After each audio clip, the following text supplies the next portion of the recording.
High, আমি ঈশা। আপনার নামটা কি জানতে পারি? আমি রাজ। বাহ, চেহারার সাথে নামেরও মিল আছে। সিলেট যাচ্ছেন নিশ্চয়? আপনি কেমন করে জানলেন? এটা আপনি বুঝতে পারবেন না মিস্টার। ও, তখন আমি তাকে বললাম, আপনি কি একাই যাচ্ছেন নাকি? উত্তরে সে বলল, একা কেন যাব? আমার সাথে তো আপনি আছেন, তাই না? আপনি যদি চান তাহলে সত্যিই যেতে পারি। মনে মনে কথাটা বললাম। কিছু বললেন? কই না তো। ও, আমি মনে করেছিলাম হয়তো কিছু বললেন। না, আমি তো কিছুই বলি নাই। তা সিলেটে কোথায় যাচ্ছেন? এই তো ফ্রেন্ডের সাথে ঘুরতে যাচ্ছি। আর আপনি? আমিও তো ফ্রেন্ডদের সাথে যাচ্ছি। আপনি কি স্টুডেন্ট নাকি জব টপ করেন? আমি হলাম, না, আসল পরিচয়টা দেওয়া যাবে না। আপনি হলেন কি? আমি একটা সফটওয়্যার কোম্পানিতে জব করি। মিথ্যা পরিচয় দিলাম। ও, তারপর ঈশার সাথে আরো অনেক কথা হলো। তখন জানতে পারলাম সে অনার্স 2য় বর্ষের ছাত্রী। এভাবেই আমাদের পরিচয় হয়। তারপর পরিচয় থেকে ভালোবাসা। আমি আর ঈশা অনেক ভালো ফ্রেন্ড হয়ে গেছিলাম। আমরা সিলেট থেকে ফিরে এসেও একে অপরের সাথে যোগাযোগ করতাম। একদিন আমি ঈশাকে প্রপোজ করি, আর ঈশাও সেটা অ্যাকসেপ্ট করে। কিন্তু রিলেশনে থাকা অবস্থায় আমি আমার আসল পরিচয়টা ঈশাকে জানাইনি। আমি চেয়েছিলাম ঈশাকে একটা সারপ্রাইজ দিব, কিন্তু পরে যে আমি নিজেই সারপ্রাইজড হয়ে যাব এটা আমি ভাবতেই পারিনি।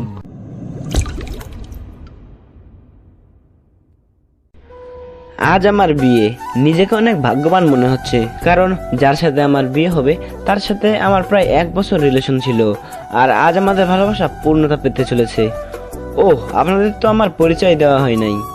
আমি আদনান স্বামী রাজ, মা বাবার একমাত্র ছেলে। আর আজ আমার বিয়ে। বাকিটুকু পরে জানতে পারবেন। আমার যার সাথে বিয়ে হবে তার নাম ঈশা। আমরা একে অপরকে অনেক ভালোবাসি। কিছুক্ষণ পরে আমার বাবা আমার রুমে আসলো আর বলল, রাজ, তুই এখনো রেডি হওয়া বাদ দিয়ে বসে আছিস কেন? তাড়াতাড়ি রেডি হয়ে নে, সবাই তো অপেক্ষা করছে তোর জন্য। আব্বু তুমি যাও, আমি 2 মিনিটের মধ্যে আসছি। তারপর আব্বু চলে গেল আর আমি রেডি হওয়ার জন্য ওয়াশরুমে গেলাম। কিছুক্ষণ পর রেডি হয়ে নিচে নামলাম। তখন আমার আম্মু আমার কাছে এসে বলল, বাহ, আমার ছেলেকে তো অনেক হ্যান্ডসাম লাগছে। থ্যাংক ইউ আম্মু। হয়েছে, এখন যাও, সবাই গাড়িতে অপেক্ষা করছে। আম্মু এখন আসি। আম্মুর কাছ থেকে বিদায় নিয়ে আমি গাড়িতে গিয়ে বসলাম। আর তখন আমার বন্ধুরা আমাকে নানানভাবে জ্বালাতে শুরু করলো। কিছুক্ষণ পরে আমার শ্বশুর বাড়ি এসে পৌঁছালাম। শ্বশুর বাড়ির সবাই আমাকে অনেক আদরে বরণ করে নিল। আমিও আমার বন্ধুরা সবাই বসে আছি। তখন আমার আব্বু আমার কাছে এসে বলল, রাজ, একটু এইদিকে আয়, তোর সাথে আমার কিছু কথা। জি আব্বু বলো। ঈশা অন্য ছেলের সাথে পালিয়েছে। এই কথা শোনার পরে মনে হলো যেন কেউ আমার সজোরে আমার বুকে আঘাত করলো। তাও আমি নিজেকে সামনে নিয়ে বললাম, কি বলছো এগুলো? ঈশা আমার সাথে এমন করতে পারে না। আমার প্রথমে তাই মনে হয়েছিল, তারপর এটা দেখার পর আমার দিকে একটা চিঠি এগিয়ে দিয়ে বিশ্বাস করতে বাধ্য হলাম। আমি বাবার হাত থেকে চিঠিটা নিয়ে পড়তে শুরু করলাম। সেখানে লেখা ছিল, প্রিয় রাজ, পারলে আমায় ক্ষমা করে দিও। তোমার সাথে রিলেশন চলাকালীন আমি আরেকজনকে ভালোবেসে ফেলি। আর সে বাংলাদেশের সবচেয়ে বড় কোম্পানি A&R কোম্পানির ম্যানেজার। আর তুমি শুধু একজন সাধারণ কর্মচারী। তাই আমি অনেক ভেবে এই সিদ্ধান্ত নিয়েছি যে আমি তোমার সাথে না, মেহেদির সাথে বিয়ে করব। তাই আমায় মাফ করে দিও। এটি ঈশা। আমি ঈশার চিঠিটা পড়ে হাসতে লাগলাম আর ভাবতে থাকলাম যে মানুষ টাকার জন্য কত কিছুই না করতে পারে। ঠিক তখন ঈশার বাবা এসে আমার বাবাকে বলল, দেখুন, আমার মেয়ে যা করেছে তার জন্য আমরা অনেক লজ্জিত। তাই বলছিলাম, যদি আমার ছোট মেয়ে নিশিকে যদি আপনার ছেলের সাথে বিয়ে দিতেন। আমার ছেলেকে কি আপনার খেলনা মনে হয় যে যার তার সাথে ওর বিয়ে দেব? তখন আমি আমার বাবাকে বললাম যে আমি এই বিয়ে করতে রাজি, তাই যত তাড়াতাড়ি সম্ভব বিয়ের ব্যবস্থা করতে। এর কিছুক্ষণ পরে আমাদের বিয়ে হয়ে যায় আর আমার নতুন বউ নিয়ে বাসায় চলে আসি। বাসায় আসার পর আমি সোজা ছাদে চলে যাই আর ভাবতে থাকি আমার জীবনটা কেমন করে হঠাৎ করে বদলে গেল। কি হওয়ার ছিল আর কি হলো। না, এরকম করে চলা যাবে না। কিছুক্ষণ পরে দেখি আমার বাবা আমার পাশে দাঁড়িয়ে আছে আর আমাকে উদ্দেশ্য করে বলল, দেখ রাজ, যা হওয়ার তা তো হয়েই গেছে, এখন আর কিছুই করার নাই। তাই বলছিলাম তুই এখন ঘরে যা। আব্বু যাবো, আর তার আগে তোমার সাথে আমার কিছু কথা আছে। এতে অনুমতি নেওয়ার কি আছে? যা বলতে চাস বল। আব্বু, আমি সবকিছুর দায়িত্ব বুঝে নিতে চাই। তুমি সবকিছুর ব্যবস্থা করো, আমি 2 দিন পরে সবকিছু শুরু করব। ওহ, এই কথা? তুই কিছু চিন্তা করিস না, আমি সবকিছুর ব্যবস্থা করছি। এখন তুই রুমে যা, বৌমা সেই অনেকক্ষণ ধরে অপেক্ষা করছে। তারপর আমি আমার রুমের দিকে এগোতে থাকি আর রুমের দরজার কাছে দাঁড়িয়ে ভাবতে থাকি ঢুকবো কি ঢুকবো না। তারপর কিছু না ভেবে ঢুকে পড়ি। আর ঢোকা মাত্র আমার শালিকা মানে আমার নতুন বউ আমায় সালাম করে। তখন আমি তাকে বলি, দেখো নিশি, তুমি তো জানো আমাদের বিয়েটা কিভাবে হয়েছে, তাই আমি চাই আগে আমরা একে অপরকে ভালোভাবে জানবো, তারপর নতুন জীবন শুরু করব। উত্তরে নিশি শুধু মাথা নাড়লো। তাই বেশি কিছু না বলে নিশিকে বিছানায় আর আমি সোফায় শুয়ে পড়ি আর হারিয়ে যাই ঘুমের রাজ্যে। সকালে একটা মিষ্টি কণ্ঠে ঘুম ভাঙলো। তখন আমি চোখ মেলে দেখি নিশি আমায় ডাকছে। আমি ওর দিকে তাকিয়ে নিজের চোখ সরাতে পারছি না, কারণ নিশি মাত্র শাওয়ার নিয়ে বের হলো আর ভেজা চুলে নিশিকে অসাধারণ লাগছে। তখন আবার নিশির কথায় বাস্তবে ফিরি। তাই আমি নিশিকে জিজ্ঞাসা করলাম, কি হয়েছে, এত ডাকছো কেন? নিচে সবাই নাস্তা করার জন্য ডাকছে আপনাকে। ও, তুমি একটু ওয়েট করো, আমি ফ্রেশ হয়ে আসছি। তারপর আমি ফ্রেশ হওয়ার জন্য ওয়াশরুমে যাই। আর যখন বের হব তখন নিশিকে দেখে ক্রাশ খাই, কারণ আমি বের হয়ে দেখি নিশি একটা নীল শাড়ি পরে আছে, তার সাথে হালকা সাজ। এমনিতেই আমার নীল কালার অনেক প্রিয়। আমি ভালো করে লক্ষ্য করে দেখলাম যে নিশি ভালোভাবে শাড়ি পরতে পারে নাই, কোনো রকম একটা পেঁচিয়ে রেখেছে। এটা দেখে আমি জোরে হেসে দিলাম। আর তখন নিশি আমার কাছে এসে বলল, এ কি, আপনি পাগলের মতো হাসছেন কেন? কি আমি পাগল? নয়তো কি, পাগল না হলে কেউ এমন করে হাসে? তোমার শাড়ি পরা দেখলে যে কেউ পাগল হয়ে যাবে, বলে আবার হাসতে শুরু করলাম। দেখুন, একদম হাসবেন না। আমি শাড়ি পরতে পারি না তাই বলে এভাবে হাসতে হবে? ঠিক আছে, আর হাসবো না। তার আগে তুমি আমার কাছে আসো, তোমায় ভালো করে শাড়ি পরিয়ে দেই। আপনি শাড়ি পরাতে পারেন? পারি, দাঁড়াও তোমাকে পরিয়ে দেই। তারপর আমি নিশিকে শাড়ি পরিয়ে দেই আর নিশি আমার দিকে অপলক দৃষ্টিতে তাকিয়ে আছে। শাড়ি পরানো শেষে আমি নিশির দিকে তাকিয়ে ওর প্রেমে পড়ে যাই, কারণ শাড়িতে নিশিকে অপরূপ সুন্দর লাগছে। আর নিশি দেখতে ঈশার থেকে অনেক সুন্দর। আমি ওর দিকে তাকিয়ে আছি, এমন সময় নিশি আমাকে বলে, বাহ, আপনি তো দেখছি অনেক ভালো শাড়ি পরাতে পারেন। নিশ্চয়ই আপুকে পরানোর জন্য শিখেছেন। এটা বলে নিশি নিজের জিহ্বায় কামড় দেয়, কারণ সে ভুল কথা বলে ফেলেছে। আর ঈশার কথা শুনে আমার মন খারাপ হয়ে যায়। তাই আমি নিশিকে বলি, চলো এখন নিচে যাওয়া যাক, সবাই আমাদের জন্য অপেক্ষা করছে। তারপর আমি আর নিশি নিচে যাই। তখন সবাই আমাদের দিকে অবাক হয়ে তাকিয়ে থাকে, কারণ আমিও একটা নীল শেরওয়ানি পরেছি। তারপর আমি আর নিশি খাওয়ার টেবিলে পাশাপাশি বসি। আর খাওয়ার এক পর্যায়ে আমি আব্বুকে বলি, আব্বু, আমি ইয়ামিনের সাথে সব কথা বলে নিয়েছি, আর কাল সকালে আমি আর নিশি কয়েকদিনের জন্য ঢাকায় যাব। বুঝেছি। আর আমিও সব কথা বলে রেখেছি, কালকে সকালে তোদের ঢাকার ফ্লাইট। আমি যা যা বলেছিলাম সবকিছুরই কি অ্যারেঞ্জমেন্ট হয়ে গেছে আব্বু? না, সব হয় নাই, তবে আজকের মধ্যেই সব ব্যবস্থা হয়ে যাবে। তারপর আরো কিছু কথা বলে আমি আর নিশি রুমে আসলাম। তখন নিশি আমায় জিজ্ঞাসা করলো যে আমরা কেন ঢাকায় যাব। তাই আমি তাকে বললাম যে এটা তার তরফ থেকে নিশির জন্য সারপ্রাইজ। আর আমি নিশিকে ব্যাগ গুছিয়ে রাখতে বলি। নিশি আমার কথা মতো নিজের ব্যাগ গুছিয়ে রাখে। অন্যদিকে ঈশা আর মেহেদিও বিয়ে করেছে, আর তারা দুজনে অনেক খুশি। আর তখন মেহেদির ফোনে একটা কল আসে। হ্যালো, কে বলছেন? ও স্যার, আপনি কিছু দরকার নাকি? ওকে স্যার, আমি সব ব্যবস্থা করে দেব, এখন রাখি। কে ফোন করেছিল? আমাদের নতুন সিও ফোন করেছিল আর বলল যে কাল তিনিও তার ওয়াইফ আসবে ঢাকায়, তাই একটা গ্র্যান্ড পার্টি অ্যারেঞ্জমেন্ট করা হয়েছে, আর সেখানে আমাকে আমার বউকে নিয়ে উপস্থিত থাকতে হবে। ও চলো এখন ঘুমাতে যাই, কাল আবার অনেক কাজ আছে। তারপরের দিন মেহেদি আর ঈশা পার্টিতে যায়। আর তার পৌঁছানোর কিছুক্ষণ পরে হেলিকপ্টারে করে মেহেদির নিউ বস আসে। আর অফিসের সব স্টাফ তাকে স্বাগতম জানানোর জন্য যায়। আর যখনই নতুন বস ও তার ওয়াইফ হেলিকপ্টার থেকে নিচে নামে, তখনই ঈশা প্রচন্ড রকমের একটা শক খায়, কারণ মেহেদির কোম্পানির নতুন বস অন্য কেউ না, তার প্রাক্তন প্রেমিক রাজ, অর্থাৎ আমি এই কোম্পানির বস। আর তার ওয়াইফ হলো ঈশার আপন বোন নিশি। কিন্তু এটা কিভাবে সম্ভব? রাজ তো ঈশাকে বলেছিল যে সে একজন সাধারণ ঘরের ছেলে, কিন্তু সে এত বড় কোম্পানির মালিক হলো কিভাবে? তারপর আমি আর নিশি হেলিকপ্টার থেকে নেমে আসি আর দেখি যে ঈশা আমাদের দিকে অবাক দৃষ্টিতে তাকিয়ে আছে। সে হয়তো ভাবছে আমি এখানে কেমন করে আসলাম, আর মালিকই বা কেমন করে হলাম, কারণ আমি ঈশাকে বলেছিলাম যে আমি একটা কোম্পানির সাধারণ কর্মচারী। হেলিকপ্টার থেকে নামার পরে সবাই আমাকে আর নিশিকে নিয়ে ব্যস্ত হয়ে পড়ে। তখন ঈশা আর ওর হাজব্যান্ড মেহেদি আমাদের কাছে আসে আর আমাদের স্বাগতম জানায়। তখন ঈশা আমাকে বলে, রাজ, তুমি এখানে কি করে? আর তুমি A&R কোম্পানির সিও হলে কিভাবে? কেন মিস ঈশা, অবাক হচ্ছেন নাকি? এখানে তো অবাক হওয়ার কিছুই নেই, কারণ আমি আপনাকে একবার বলেছিলাম বিয়ের পরে আপনার জন্য একটা বড় সারপ্রাইজ অপেক্ষা করছে। কিন্তু আপনি কি করলেন? আমি ঈশার সাথে কথা বলছিলাম, তখন মেহেদি এসে আমাকে বলল, স্যার এই হলো ঈশা, আমার ওয়াইফ। 2 দিন হলো আমাদের বিয়ে হয়েছে। Nice to meet you miss Isha. হাতটা বাড়িয়ে দিয়ে কথাটা বললাম। Thank you sir. তা মেহেদি সাহেব, আমি যা যা বলেছিলাম সবকিছুর অ্যারেঞ্জমেন্ট কি হয়েছে?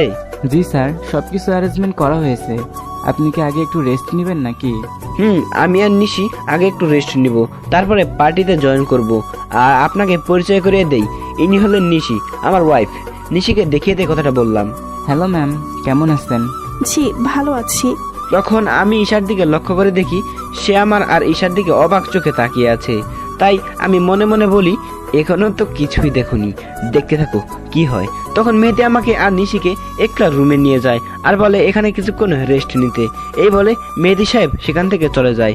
তখন নিশি আমার কাছে এসে বলে, এগুলো কি হচ্ছে আমাকে প্লিজ বলবেন? মানে কিসের কথা বলছো তুমি? বুঝতে পারছেন না আমি কিসের কথা বলছি?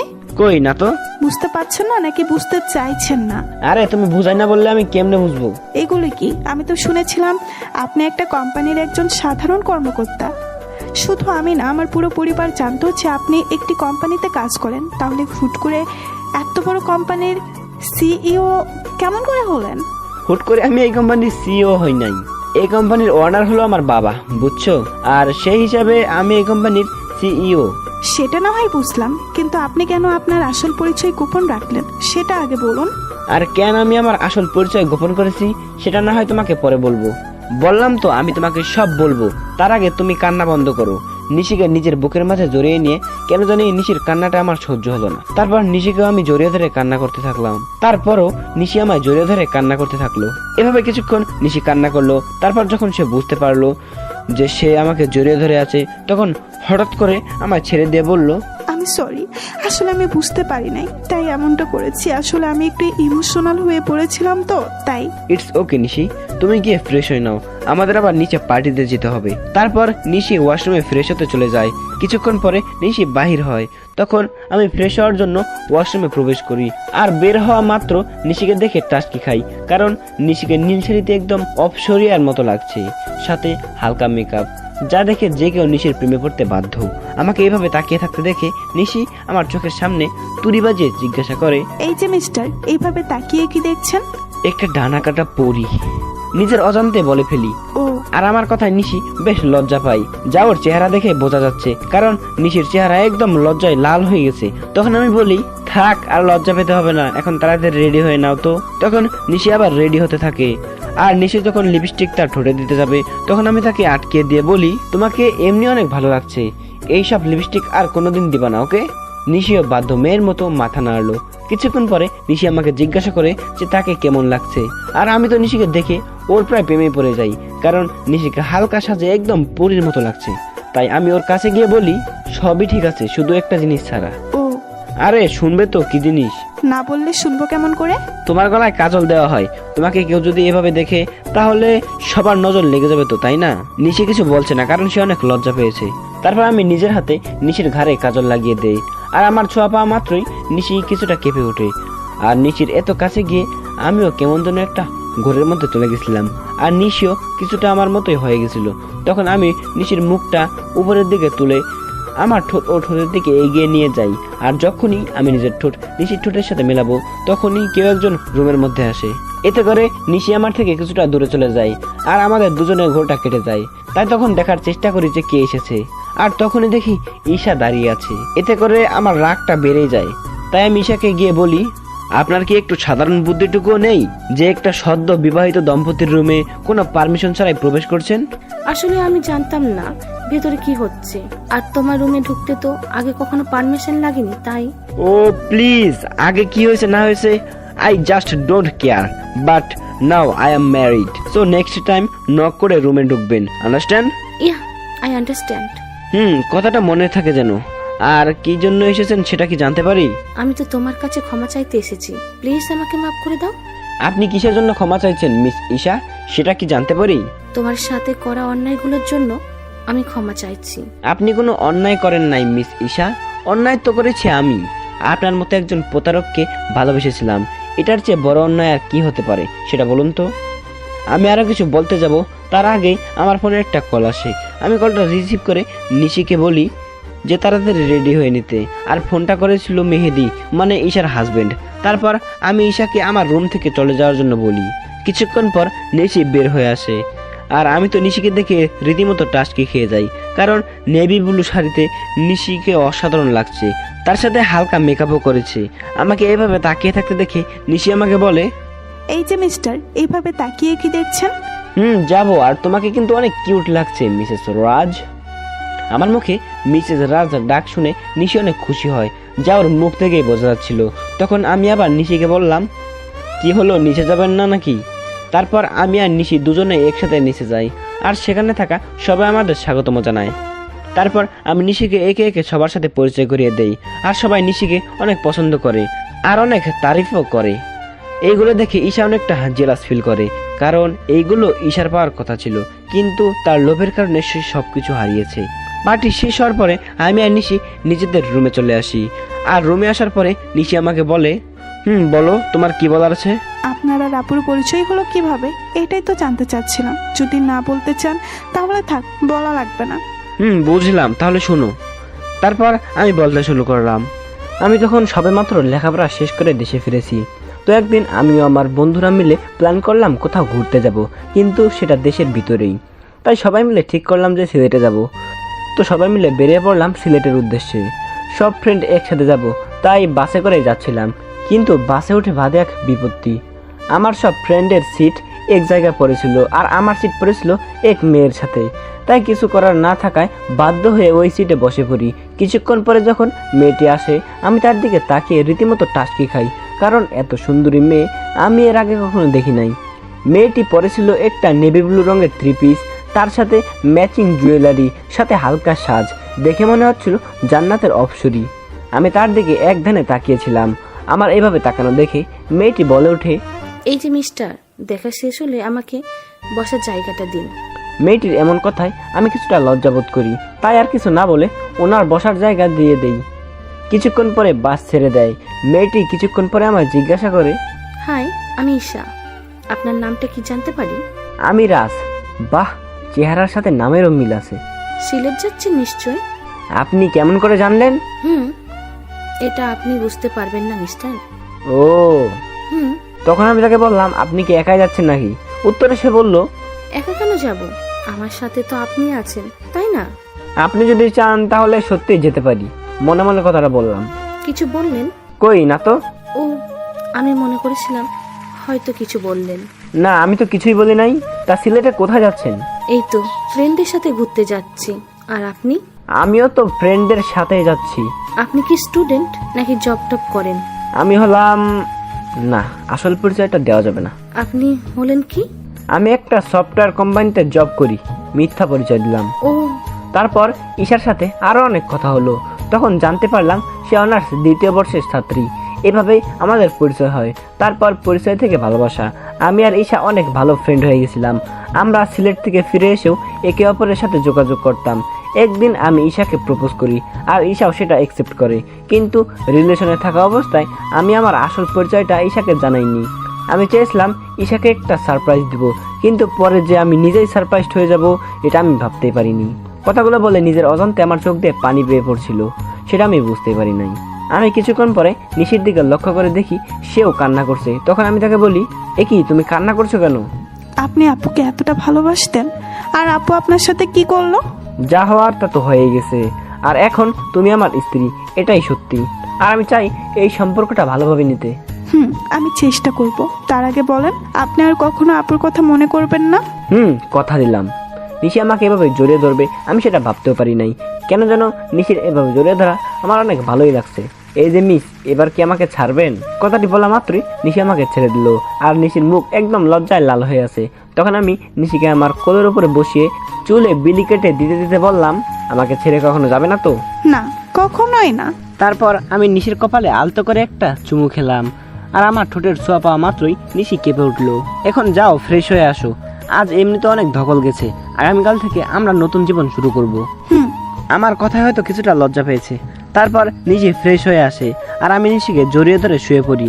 এই কয়েকদিনে আমি নিশিকে অনেকটাই ভালোবেসে ফেলেছি। পরের দিন সকালবেলা নিশির আগে ঘুম ভেঙে যায়। আমি ঘুম থেকে উঠে যখন বসতে যাব তখন দেখি নিশি আমার বুকের মাঝে শুয়ে আছে। আর নিশির ঘুমন্ত চেহারাটা অনেক সুন্দর লাগছে। হয়তো সব মেয়েদের ঘুমন্ত চেহারাই একরকম হয়, কিন্তু নিশির মতো কারো হয় না। তখন আমি খেয়াল করে দেখি নিশির মুখের উপর কিছুটা চুল এসে পড়েছে, যার কারণে তার ঘুমের সমস্যা হচ্ছে। তাই আমি নিশির মুখের উপর থেকে চুলগুলো সরিয়ে কান্নার সাথে গুজে দেই। তখনই আমার চোখ আটকে যায় নিশির গোলাপি ঠোঁটের উপর। আমি নিজের অজান্তেই নিশির ঠোঁটে চুমু দিয়ে বসি। আর তখনই নিশি জেগে যায়। আমাকে ওর এত কাছে দেখে নিশি কিছুটা ঘাবড়ে যায়। আর আমি ওকে কিস করেছি এটা বুঝতে পেরে নিশি লজ্জা পেয়ে আমার বুকের মাঝে মুখ লুকিয়ে ফেলে। তখন আমি নিশিকে বলি, এই কি হলো তোমার, আর এমন করছো কেন? আমার মনে হয় লজ্জা করে না। বাবা এখনই এত লজ্জা, তাহলে রাতে যা হবে তখন কি করবা? যা ফাজিল কোথাকার, মুখে কিচ্ছু আটকায় না। নিশি জানো তোমার ঠোঁটের স্বাদ কিন্তু সেই রকম। নিশিকে লজ্জা দেওয়ার জন্য কথাটা বললাম। যা। এ বলে ওয়াশরুমে পালালো।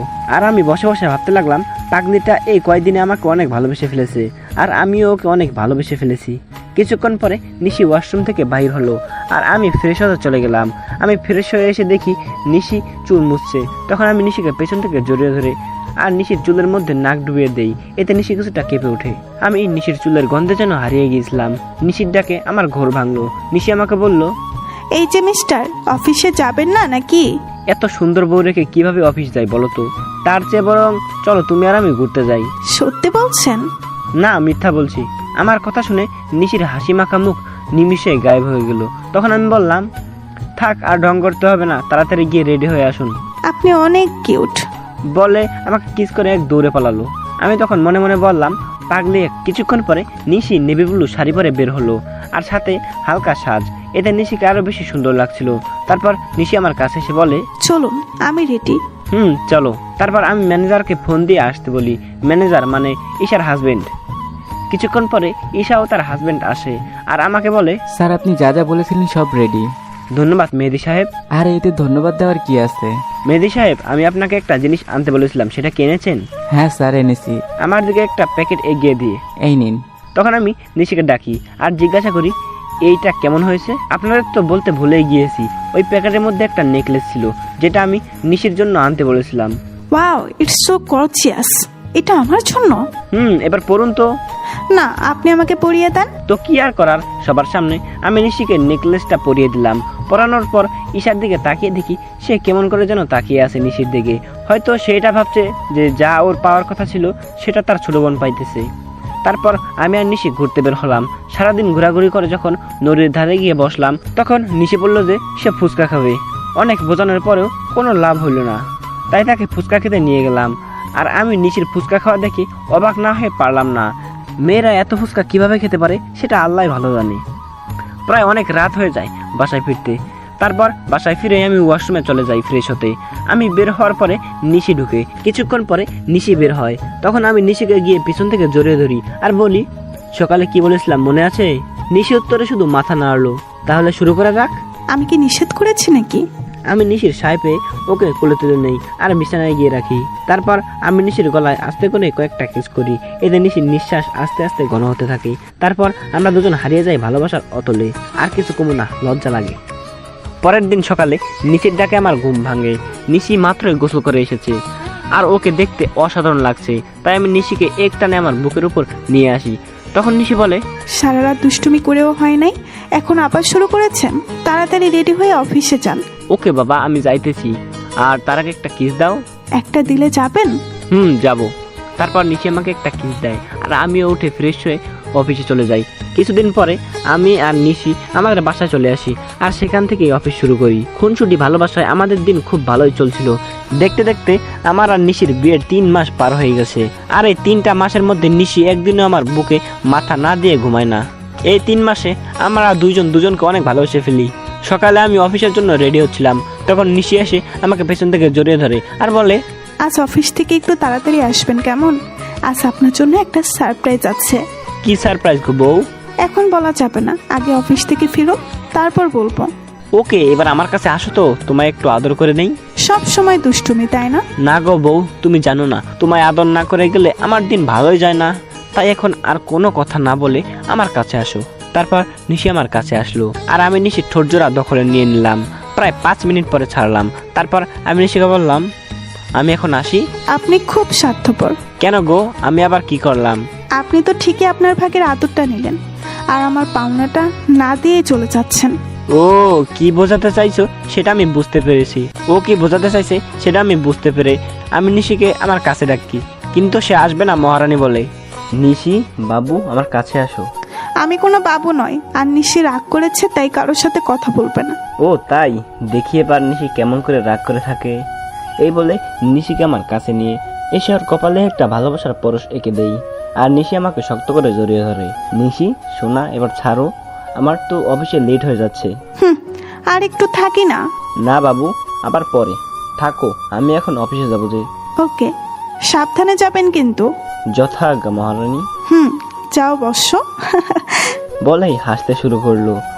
এই হাসিটার জন্য আমি সব করতে পারি। এই যে মিস্টার, এবার যান। বাই। তারপর আমি অফিসে চলে আসি, কিন্তু অফিসেও মন বসছে না, তাই নিশিকে ফোন দিলাম। আর নিশি ফোনের স্ক্রিনে তাকিয়ে দেখে আমি ফোন দিয়েছি, তাই সে তাড়াতাড়ি ফোনটা রিসিভ করে আর বলে, কি হলো বর, এত জলদি আমার কথা মনে পড়ে গেল? গো বউ, তোমার কথা তো সবসময় মনে পড়ে, কিন্তু কি করব বলো। কিছুই করতে হবে না, আপনি শুধু আজ তাড়াতাড়ি পাশে আসবেন তাহলেই হবে। আর এখন কাজ করেন তো। ওকে আমার সুইট বউ, এখন রাখি। ওকে মিস্টার বর, বাই। নিশির সাথে কথা বলার পর আমি কিছু জরুরি কাজ সেরে ফেলি, আর দেখতে দেখতে বিকেল হয়ে যায়, তাই আমি বাসায় যাওয়ার জন্য রেডি হয়ে নেই। আর তখনই অফিসের পিয়ন এসে আমাকে একটা পার্সেল দিয়ে যায়, আর ওই পার্সেলটি খোলার পর আমার পায়ের তল থেকে মাটি সরে যায়। পার্সেলটিতে অনেকগুলো ছবি ছিল, আর সবগুলো ছবি নিশি আর একটা ছেলের। ছবিতে নিশি ছেলেটার সাথে অনেক ঘনিষ্ঠ অবস্থায় আছে, যা দেখার পরে আমার চোখ দিয়ে অবাধ ধারায় পানি পড়ছে। শেষে কিনা নিশিও আমায় ধোকা দিল। আমি আর কিছু ভাবতে পারছিলাম না। তখনই নিশির ফোন আসে। অনিচ্ছা থাকা সত্ত্বেও আমি ফোনটা রিসিভ করি, আর তখনই নিশি বলতে শুরু করলো, আপনি কখন বাসায় আসবেন? আজকে আপনার তাড়াতাড়ি আসার কথা, তাহলে এত লেট করছেন কেন? কেন জানি নিশির সব কথা আমার অসহ্য লাগছে। এখন আমি অনেক ব্যস্ত আছি, তাই আসতে পারবো না, লেট হবে। কিন্তু আপনি তো আমি প্রমিস করেছিলেন যে আজ তাড়াতাড়ি বাসায় ফিরবেন। তুমি বেশি কথা বলছো কেন? বললাম না আমি ব্যস্ত আছি, তারপরেও একই কথা বারবার বলে যাচ্ছ। অনেক রেগে আর জোরে কথাটা বললাম, এতে নিশি অনেকটা ভয় পায়। অপর পাশ থেকে ফুপিয়ে কান্নার আওয়াজ আসছে। অন্য সময় হলে হয়তো আমি ওকে সান্ত্বনা দিতাম, কিন্তু এখন ওর কথা ভাবতেও আমার অসহ্য লাগছে। আচ্ছা ঠিক আছে। আরও কিছু বলতে যাবে, তার আগে আমি ফোনটা কেটে দেই। ফোন রেখে আমি চেয়ারে বসে পড়ি, আর তখনই আমার চোখ যায় ছবিগুলোর দিকে, কারণ ছবির অপর পাশে একটা নাম্বার লেখা ছিল। তাই আমি ওই নাম্বারে ফোন দেই, আর ফোন রিসিভ করে একজন ছেলে। সে ফোনটি ধরে বলতে শুরু করে, আরে মিস্টার রাজ, এত তাড়াতাড়ি ফোন করলেন যে? কে আপনি, আর আমাকে কেমন করে চিনলেন? আমি কে সেটা না হয় দেখা করে আপনাকে বলবো। আমি কোনো অচেনা লোকের সাথে দেখা করি না। আমি সেটা জানি মিস্টার রাজ, তাই তো বলছিলাম যদি ছবিগুলোর ব্যাপারে জানতে চান তাহলে আমার সাথে দেখা করুন। আমি কি করব বুঝতে পারছি না। আমাকে তো জানতেই হবে এই ছবির ছেলেটা কে, আর নিশির সাথে বা তার কি সম্পর্ক। তাই আমি সেই লোকটির সাথে দেখা করার জন্য রাজি হয়ে যাই, আর সেই লোকটি আমাকে একটা ঠিকানা দেয়। তাই আমি দেরি না করে বেরিয়ে পড়ি, আর কিছুক্ষণের মধ্যে সেখানে পৌঁছে যাই। সেখানে পৌঁছানো মাত্রই আমি লোকটিকে ফোন দেই, কিন্তু লোকটি ফোন ধরছে না। আমি বেশ কয়েকবার ফোন দেই, কিন্তু প্রতিবারই ব্যর্থ হই। আমি প্রায় ঘন্টাখানেক ধরে অপেক্ষা করছিলাম। তখন কেউ একজন বলে উঠল, অপেক্ষা করার জন্য ধন্যবাদ। আমি পিছনে তাকিয়ে দেখি লোকটি আর কেউ নয়, নিশির সাথে যার ছবি দেখেছিলাম এটি সেই লোক। তবু আমি মাথা ঠান্ডা রাখার চেষ্টা করে বলি, আমাকে এখানে ডাকার কারণ কি, আর আপনিই বা কে? আমি সাজিদুর রহমান, আমি আর নিশি একে অপরকে অনেক ভালোবাসি, সেটা বলার জন্যই আপনাকে ডেকেছি। লোকটির কথা শুনে আমার মাথা গরম হয়ে গেল, তাই আমি রাগের মাথায় লোকটিকে মারতে শুরু করলাম। এক সময় আমি একাই থেমে যাই, আর তাকে বলি, আপনি যেটা বলছেন সেটা সত্যি, এটা আমি কিভাবে বিলিভ করব? সেজন্যই তো আমি আপনাকে ছবি পাঠিয়েছি, আর এখন বিলিভ করা আর না করা সেটা আপনার ব্যাপার। আমি কি বলবো কিছুই ভেবে পাচ্ছিলাম না, কারণ ছবিতে নিশি আর সাজিদকে দেখা যাচ্ছে। তাই আর কথা না বাড়িয়ে লোকটিকে বললাম, নিশি যদি আপনাকে ভালোবাসে তাহলে সে আমাকে কেন বিয়ে করলো? বিয়েটা কিভাবে হয়েছে সেটা আপনি নিশ্চয় জানেন। তাহলে নিশি কেন 3 মাস আমার সাথে থাকলো? সেটার কারণ আছে, তার কারণটা হলো আপনার সম্পত্তি। আর আপনারা যেদিন ঢাকায় যান সেদিন আমার আর নিশির পালানোর কথা ছিল, কিন্তু যখন আমরা জানতে পারলাম যে আপনি একজন স্বনামধন্য ব্যবসায়ী, তখন আমি আর নিশি আপনার সম্পত্তি হাতিয়ে নেওয়ার প্ল্যান বানাই। লোকটির কথা শুনে আমার কষ্টের মাত্রাটা আরো বেড়ে গেল, কারণ প্রথমে টাকার জন্য ঈশা আমার সাথে বেইমানি করলো, আর এখন আমি যাকে সবচেয়ে বেশি ভালোবাসি সেও আমার সাথে। না, আর কিছু ভাবতে পারছি না। তাই আমি হোটেল থেকে বের হয়ে আসি, আর আমার উকিলকে ফোন দিয়ে ডিভোর্স পেপার তৈরি করতে বলি। তাও আবার 1 ঘন্টার মধ্যে। উকিলের কাছে থেকে ফিরতে ফিরতে প্রায় রাত 1টা বেজে যায়। তাই আমি বাসার কাউকে বিরক্ত না করে আমার কাছে যে চাবি ছিল সেটা দিয়ে দরজা খুলে ভেতরে যাই। আর ভিতরে গিয়ে দেখি নিশি বসে ফুপে ফুপে কান্না করছে। যেখানে আমার কষ্ট হওয়ার কথা সেখানে আমার প্রচুর রাগ হচ্ছে। তখন আমি নিশির কাছে গিয়ে বলি, বাহ, অভিনয় তো দেখছি খুব ভালোই করতে জানো। আমার এরকম আচমকা কথা শুনে নিশি কিছুটা ভয় পেয়ে যায়। পরে সে নিজেকে সামলে নিয়ে বলে, মানে আপনি কি বলতে চাইছেন? আমি কি বলতে চাচ্ছি সেটা বুঝতে পারছো না নাকি বোঝার চেষ্টা করছো না? কি বলছেন এসব? আমি তো কিছুই বুঝতে পারছি না। আমি কি বলতে চাইছি সেটা বুঝতে পারছো না নাকি বোঝার চেষ্টা করছো না? Please Raj, tell me what's happened with you, please tell me. আমার হাত ধরে কথাটা বললো, নিশি ডোন্ট টাচ মি। আর কত অভিনয় করবে নিশি, আর কত? আমি অভিনয় করছি? হ্যাঁ, তুমি অভিনয় করছো, তার প্রমাণ এগুলো। ছবিগুলো ওর দিকে ছুড়ে দিয়ে নিশি ছবিগুলো দেখে আরো কান্না শুরু করে দিল আর আমাকে এসে জড়িয়ে ধরলো। কিন্তু আমি এবার রাগ কন্ট্রোল করতে না পেরে নিশিকে সজোরে একটা চর মারি। এই প্রথম আমি ওর গায়ে হাত তুললাম। তোকে না বললাম তুই আমাকে ছুবি না, তাও কেন আমাকে ছোঁয়ার চেষ্টা করছিস? আর এই নে, তুই যার জন্য এত অভিনয় করছিস, আমার সব সম্পত্তি আমি তোর নামে লিখে দিয়েছি, আর আমাকেও মুক্তি দে। তারপর আমি ওর দিকে ডিভোর্স পেপার আর সম্পত্তির পেপার এগিয়ে দেই। তখন নিশি বলে, বেশ, আপনি যখন আমার থেকে মুক্তি চান তবে তাই হোক। আর শুনুন মিস্টার রাজ, আপনার সম্পত্তির আমার কোনো প্রয়োজন নেই, তাই এগুলো আপনার কাছেই রাখুন। এই বলে নিশি ডিভোর্স পেপারে সাইন করে দেয়। কথাগুলো বলে নিশি কান্না করতে করতে বাড়ি থেকে বের হয়ে গেল। আমার অনেক ইচ্ছে হচ্ছিল ওকে আটকাবার, কিন্তু সে অধিকার আমার নেই। এখন নিশিকে ছাড়াই আমাকে থাকতে হবে। 1 বছর পর নিশি আমায় ছেড়ে গেছে। প্রায় 1 বছর হলো। এই 1 বছরে এমন কোনো রাত নেই যে আমি নিশির জন্য চোখের জল ফেলি নাই, কিন্তু 1 বছরে আমি নিশির কোনো খোঁজ করি নাই, হয়তো রাগের বশে। এই 1 বছরে আমি কারোর সাথে ভালো করে কথা বলি নাই। সারাদিন অফিসের কাজে নিজেকে ব্যস্ত রেখেছি, আর রাতে নিশির সাথে কাটানো মুহূর্তগুলো ভেবে কষ্ট পেয়েছি। প্রতিদিনের মতো আজ সকালে অফিসে যাচ্ছিলাম, তখন আম্মু এসে আমায় বলল, বাবা রাজ, আর কতদিন নিজেকে এভাবে কষ্ট দিবি বল? যার জন্য এত কষ্ট পাচ্ছিস সে কি এই 1 বছরে একবারও তোর খবর নিয়েছে? আম্মু, এত ঘুরিয়ে পেঁচিয়ে কথা না বলে কি বলতে চাও সেটা বলো তো। বলছিলাম কি, তুই এবার একটা বিয়ে করে নে। আর কত নিজেকে কষ্টের মাঝে রাখবি বল? আমি তোমায় আগেও বলেছি আর এখনো বলছি, আমি কোনো বিয়ে করতে পারবো না। তোকে আমার দিব্যি, তুই আর বিয়েতে অমত করবি না। কিন্তু আম্মু। আর কোনো কিন্তু নয়। আচ্ছা ঠিক আছে, তুমি যখন বলছো তখন তাই হোক, কিন্তু আমাকে এসবের মধ্যে টানবে না, আর বিয়েটা যাতে একদম সাধারণভাবে হয়। আচ্ছা, তুই যা বলবি তাই হবে। আসলে আমি আম্মুর মুখের দিকে তাকিয়ে বিয়েতে রাজি হলাম, কারণ এই 1 বছরে আম্মু অনেক কষ্ট পেয়েছে। ওকে, আমি এখন আসি। তারপর আমি অফিসে চলে আসি, কারণ আজ অফিসে নতুন পিএ নেওয়া হবে। Good morning sir. Good morning. তারপর আমি আমার কেবিনে চলে যাই আর ম্যানেজারকে ডাকি। May I come in sir? Yes, coming. Sir, আপনার পিএর জন্য 3 জনকে সিলেক্ট করা হয়েছে, যদি আপনি একবার দেখে নিতেন। অবশ্যই দিন, আমি দেখতেছি। আমি ফাইলগুলো চেক করছিলাম, এমন সময় আমার চোখ আটকে গেল একটা ফাইলে। তাই আমি ম্যানেজারকে বললাম, ম্যানেজার সাহেব, এই মেয়েটিকে নিন আর তার আগে কন্ট্যাক্ট পেপার সাইন করিয়ে নেবেন। Okay, I take leave now. Sure, you can. সেদিনকার মতো অফিসের সমস্ত কাজ শেষ করে বাসায় আসলাম, আর আসা মাত্রই আম্মু বলল, আমি একটা মেয়ে পছন্দ করেছি, যদি তুই একবার দেখে নিতি। তার কোনো দরকার নেই, আর আমি বিয়েটা 1 মাস পরে করতে চাই। কিন্তু তুই।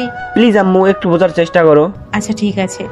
তারপর আমি আম্মুর রুমে চলে আসলাম আর ফ্রেশ হয়ে ঘুমিয়ে পড়লাম। যদিও জানি ঘুম আসবে না, তবুও ঘুমানোর ব্যর্থ চেষ্টা করলাম, কারণ এখন রাতে আর ঘুম আসে না। যদিও আসে, তাও নিশির সাথে কাটানো মুহূর্তগুলো মনে হয়ে ভেঙে যায় ঘুমটা। কোনোভাবেই রাতটা পার করলাম। পরের দিন সকালে ঘুম থেকে উঠে ফ্রেশ হয়ে অফিসে চলে আসলাম। এসে দেখি আমার নিউ পিএ এখনও অফিসে আসে নাই। তাই ম্যানেজারকে বলে আসলাম, সে আসলেই আমার সাথে দেখা করতে বলবে। তারপর আমি আমার কেবিনে চলে গেলাম। কিছুক্ষণ পরে কেউ আমার কেবিনের দরজায় নক করলো, তাই আমি পেছনে ফিরে বসলাম। May I come in sir? Yes, coming. আসলে স্যার, আমি আসার সময় জ্যামে আটকা পড়ে গেছিলাম, তাই আসতে লেট হইলো, কিন্তু স্যার আর কোনোদিন লেট হবে না। এবার ওর দিকে ফিরে তাকালাম, আর সে আমাকে দেখে ভূত দেখার মতো চমকে উঠলো। মনে হয় সে আমাকে এখানে আশা করেনি। আপনি এখানে? আমি। অন্য কারো থাকার কথা ছিল বুঝি? মিস নিশি, আপনাদের তো বলাই হয়নি, আমার প্রিয় হলো নিশি। এটা তো আপনার অফিস না, তাহলে এখানে কেমন করে আসলেন? আপনার বোধহয় কোনো ভুল হচ্ছে, কারণ এই অফিসের অনার আমি। হয়তো বা হতে পারেন, তবে আমি এই অফিসে জব করতে পারবো না। কথাগুলো বলেই নিশি চলে যাচ্ছিল, তাই আমি ওকে থামিয়ে বলি, excuse me miss Nishi, without my permission আপনি যেতে পারবেন না। What the hell are you talking? আমি ঠিকই বলছি। আর এইটা দেখুন, 2 বছরের আগে আপনি এই কোম্পানি ছাড়তে পারবেন না, আর যদি ছাড়তে চান তাহলে আমার পারমিশন নিতে হবে, কিন্তু আমি এই মুহূর্তে আপনাকে পারমিশন দিচ্ছি না। সো আপনি এখন যেতে পারেন, প্রয়োজন পড়লে আমি আপনাকে ডেকে নিব। Okay sir. অনেক রেগে এই কথাটি বলল। তারপর নিশি ওর কেবিনে চলে যায়। আমার আর ওর কেবিন প্রায় পাশাপাশি, তাই আমি ওকে দেখতে পারছিলাম। অন্যদিকে নিশি নিজের কেবিনে এসে ভাবে, কেন যে সেদিন সাইন করার আগে কন্ট্রাক্ট পেপারটা ভালোভাবে পড়ে নিলাম না, আর উনি কেন আবার আমার সামনে আসলেন। ভালোই তো ছিলাম এই 1 বছর ওনাকে ছাড়া। এমন সময় নিশির ফোনে কল আসে, আর ফোনটা ধরা মাত্রই নিশি কিছুটা বিচলিত হয়ে যায়। ফোনের অপর পাশ থেকে কেউ কিছু হয়তো বলল। আমি বসে আমার কাজ করছিলাম, এমন সময় নিশি আমার কেবিনে আসে আর বলে, স্যার একটা কথা বলার ছিল। নিশির মুখে স্যার ডাক শুনে বুকের মধ্যে কেমন মোচড় দিয়ে উঠল। বলেন। আসলে স্যার আজকে আমায় একটু তাড়াতাড়ি ছুটি দেবেন প্লিজ? কেন? ছুটি কি করবেন? আসলে পাশে একটু প্রয়োজনীয় কাজ আছে তাই। কি প্রয়োজনীয় কাজ শুনি? আসলে স্যার, নিশি কিছু লুকাতে চাইছিল, আমার কারণে সে বলে উঠল, স্যার বাসায় আমার বাচ্চা অসুস্থ হয়ে গেছে, তাই আমার ছুটির প্রয়োজন। এখন ছুটি দেওয়া না দেওয়া সেটা আপনার ব্যাপার, কারণ আপনি এখানকার বস। আপনি চাইলেই সব করতে পারেন। নিশির মুখে বাচ্চার কথা শুনে আমার চারপাশটা কেমন যেন অন্ধকার হয়ে আসছিল, নিঃশ্বাস নিতেও কষ্ট হচ্ছিল। তবুও নিজেকে সামলে নিয়ে বললাম, ওকে আপনি যেতে পারেন, তবে কাল থেকে সময় মতো অফিসে আসবেন। যদিও কথাগুলো বলতে অনেক কষ্ট হচ্ছিল। তারপর নিশি চলে গেল, আর আমি চেয়ারের সাথে হেলান দিয়ে ভাবতে লাগলাম যে নিশি এক সময় আমাকে ছাড়া কিছুই বুঝতো না, সে এখন নিজের বাস্তা নিয়ে ব্যস্ত। তবে আমি কেন একা কষ্ট পাবো? নিশি যদি আমাকে ছাড়া থাকতে পারে, তবে আমি কেন পারবো না? এইসব ছাইপাশ ভাবতে ভাবতেই বিকেল হয়ে গেল। তাই আমি আর বেশি না ভেবে অফিস থেকে বেরিয়ে পড়ি আর সোজা বাসায় চলে আসি। আমাকে এত তাড়াতাড়ি বাসায় ফিরতে দেখে আম্মু আমার কাছে আসে আর বলতে থাকে, কি রে বাবা, আজ এত তাড়াতাড়ি বাসায় আসলি যে? শরীর ঠিক আছে তো? আম্মু, আমার কিছুই হয়নি, অফিসে মন বসছিল না, তাই তাড়াতাড়ি চলে আসলাম। ও আচ্ছা, তুই ফ্রেশ হয়ে আয়, আমি তোর খাবার রেডি করছি। আম্মু, আমার তোমাকে কিছু বলার আছে। বলবি তো আগে, ফ্রেশ হয়ে আয় তারপর। তাই আমি আর কোনো কথা না বাড়িয়ে ফ্রেশ হতে নিজের রুমে চলে যাই। তারপর ফ্রেশ হয়ে নিচে এসে দেখি আম্মু আমার জন্য অপেক্ষা করছে, তাই আমি গিয়ে বসে পড়ি। আম্মু, তুমি পরশুদিন বিয়ের কথা বলছিলে না? আমি রাজি, তবে বিয়েটা 1 সপ্তাহের মধ্যে হওয়া চাই। এটা তো খুশির খবর, তবে 1 সপ্তাহের মধ্যে বিয়েটা কিভাবে দিব বল? আমি এত কিছু শুনতে চাই না, আমি যেটা বলছি সেটাই হবে। আচ্ছা, তুই যখন চাচ্ছিস তখন তাই হবে। তারপর আমি খাওয়া দাওয়া করে নিজের রুমে চলে আসি। আর আজ কেন জানি কষ্টটা একটু বেশি হচ্ছে, হয়তো এই কষ্টটা নিশির জন্যই হচ্ছে, কিন্তু এখন আর কিছুই করার নেই, কারণ নিশি তার পরিবার নিয়ে ব্যস্ত আছে। না, আর কষ্ট পেলে চলবে না। তারপর কখন যে ঘুমিয়ে পড়েছি বুঝতেই পারি নাই। পরের দিন সকালে রেডি হয়ে খাবার টেবিলে বসেছিলাম, এমন সময় আম্মু এসে বলল, আমি মেয়ের বাবার সাথে কথা বলছি, তারা বলল যে তাদের কোনো সমস্যা নেই, তবে তুই যদি একবার মেয়ের সাথে দেখা করে নিতি তাহলে। দেখো আম্মু, আমি তোমায় আগেও বলেছি যে এই বিয়েটা আমি শুধু তোমার কথাই করছি, তাই আমাকে আর এর মধ্যে জড়িও না। আচ্ছা ঠিক আছে, তাহলে আজ থেকে বিয়ের অ্যারেঞ্জমেন্ট শুরু করতে হবে, কারণ হাতে তো ওর বেশি সময় নেই। তোমরা যা বোঝো তাই করো, আমি এখন অফিসে গেলাম। তারপর আমি অফিসে চলে আসি। অফিসে আসা মাত্রই সবাই আমাকে কংগ্রেস জানাতে থাকে। মনে হয় আম্মু বিয়ের ব্যাপারে সবাইকে জানিয়েছে, তাই আমি আর কিছু না ভেবে নিজের কেবিনে চলে আসি। আর এদিকে অফিসের সবাই মিষ্টি খাচ্ছে। আমার বিয়ে উপলক্ষে এমন সময় নিশি অফিসে আসে, আর আমার একজন স্টাফ নিশিকে মিষ্টি খাওয়াই দেয়। তাই নিশি বলে, আর আগে বলবেন তো এটা কিসের মিষ্টি? আমাদের স্যারের বিয়ে হয়েছে তাই, আর বিয়েটা সামনের সপ্তাহে হবে। আমার বিয়ের কথা শুনে নিশির পুরো পৃথিবীটাই যেন উল্টে যায়। তার ইচ্ছে করছিল কান্না করতে, কিন্তু সবার সামনে সে কান্না করতে পারছিল না, তাই সে বলল, ও, অনেক খুশির খবর। কি নিশি, তুমি কান্না করছো নাকি? তোমার চোখে পানি কেন? কই কান্না করব কেন? আসলে চোখে কি যেন একটা পড়েছে। চোখ মুছতে মুছতে কথাটি বলল নিশি। নিশি ওয়াশরুমে যাওয়ার বাহানায় সেখান থেকে চলে আসে, আর ওয়াশরুমে গিয়ে কান্না শুরু করে আর বলতে থাকে, কি এমন অন্যায় করেছিলাম যার জন্য আমি আর আমার ছেলে এত বড় শাস্তি পাচ্ছি? এখন তো আমার ছেলে বাবা থাকতেও অনাথ। এমন সময় নিশির ফোন বেজে ওঠে, আর সে ফোনের দিকে তাকিয়ে দেখে বাসা থেকে বুয়া ফোন করেছে। তখন নিশি তার চোখের পানি মুছে নিয়ে ফোনটা পিক করে। তখন বুয়া বলতে শুরু করে, ম্যাডাম বাবুর তো জ্বর আরো বেড়েছে। আমি কি করব কিছুই বুঝতে পারছি না। তুমি বাবুকে একটু ঘুম পাড়ানোর চেষ্টা করো, আমি কিছুক্ষণ পরে আসছি। নিশি তার বুয়ার সাথে কথা বলছিল। এমন সময় আমি নিশিকে ডেকে পাঠাই। তখন নিশি এসে বলে, may I come in sir? Yes coming. Sir আমাকে ডেকেছিলেন? তুমি মনে হয় স্টাফদের কাছ থেকে শুনেছো, তবুও তোমায় বলছি, নেক্সট উইক আমার বিয়ে। স্যার শুনেছি। কথাটি বলার সময় নিশির গলাটা ধরে আসছিল, আর ওর চোখের কোনায় পানিও জমতে শুরু করেছিল, যা আমার চোখ এড়ায় নাই।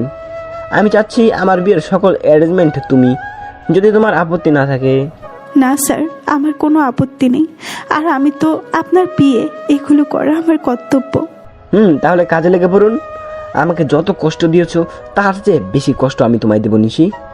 হঠাৎ আমার ফোনটি বেজে ওঠে, দেখি আম্মু ফোন করেছে। তারপর আমি ফোন রিসিভ করি, আর আম্মুর সাথে কথা বলা শেষ করে নিশিকে বলি, মিস নিশি আমার সাথে চলুন। কোথায় স্যার? এত প্রশ্ন না করে চলুন তো। তারপর আমি আর নিশি অফিস থেকে বেরিয়ে আমার গাড়িতে গিয়ে বসি, আর তখন দেখি নিশি পেছনের সিটে গিয়ে বসেছে। তাই আমি তাকে বলি, আমাকে দেখে কি আপনার ড্রাইভার মনে হয় নাকি? তা কেন মনে হবে? তাহলে তুমি পিছনে কেন বসছো? তারপর নিশি সামনের সিটে এসে বসলো, আর আমি গাড়ি ড্রাইভ করা শুরু করলাম। কিছুক্ষণ পরে গাড়ি একটা রেস্টুরেন্টের পাশে দাঁড় করলাম, আর নিশিকে বললাম, চলো ভেতরে। আমরা এখানে কেন আসলাম? আমি ওর প্রশ্নের জবাব না দিয়ে ভেতরে ঢুকে গেলাম, আর পেছনে ফিরে দেখি নিশিও আসছে। আমি রেস্টুরেন্টে ঢোকার পরে একটা মেয়ে এসে আমাকে জড়িয়ে ধরে, আর আমিও নিশিকে দেখে মেয়েটিকে জড়িয়ে ধরি, আর নিশির দিকে তাকিয়ে দেখি ও এক্ষুনি কান্না করে দেবে এমন অবস্থা। তারপর আমি বলি, নিশি এ হলো মায়া, আমার বাগদণ্ডা, আর মায়া এ হলো নিশি, আমার পিয়ে। আমার মুখে নিশি হয়তো পিয়ে শব্দটা আশা করেনি, আর মায়ার পরিচয় পাওয়ার পর নিশি এবার আর নিজের চোখের জল আটকে রাখতে পারে নাই, যার কারণে ওর চোখ থেকে অবাধ ধারায় জল পড়তে থাকে। আর আপনারা হয়তো ভাবছেন মায়া এখানে কেমন করে আসলো, আর আমি বা ওকে কেমন করে চিনলাম। তাহলে শুনুন।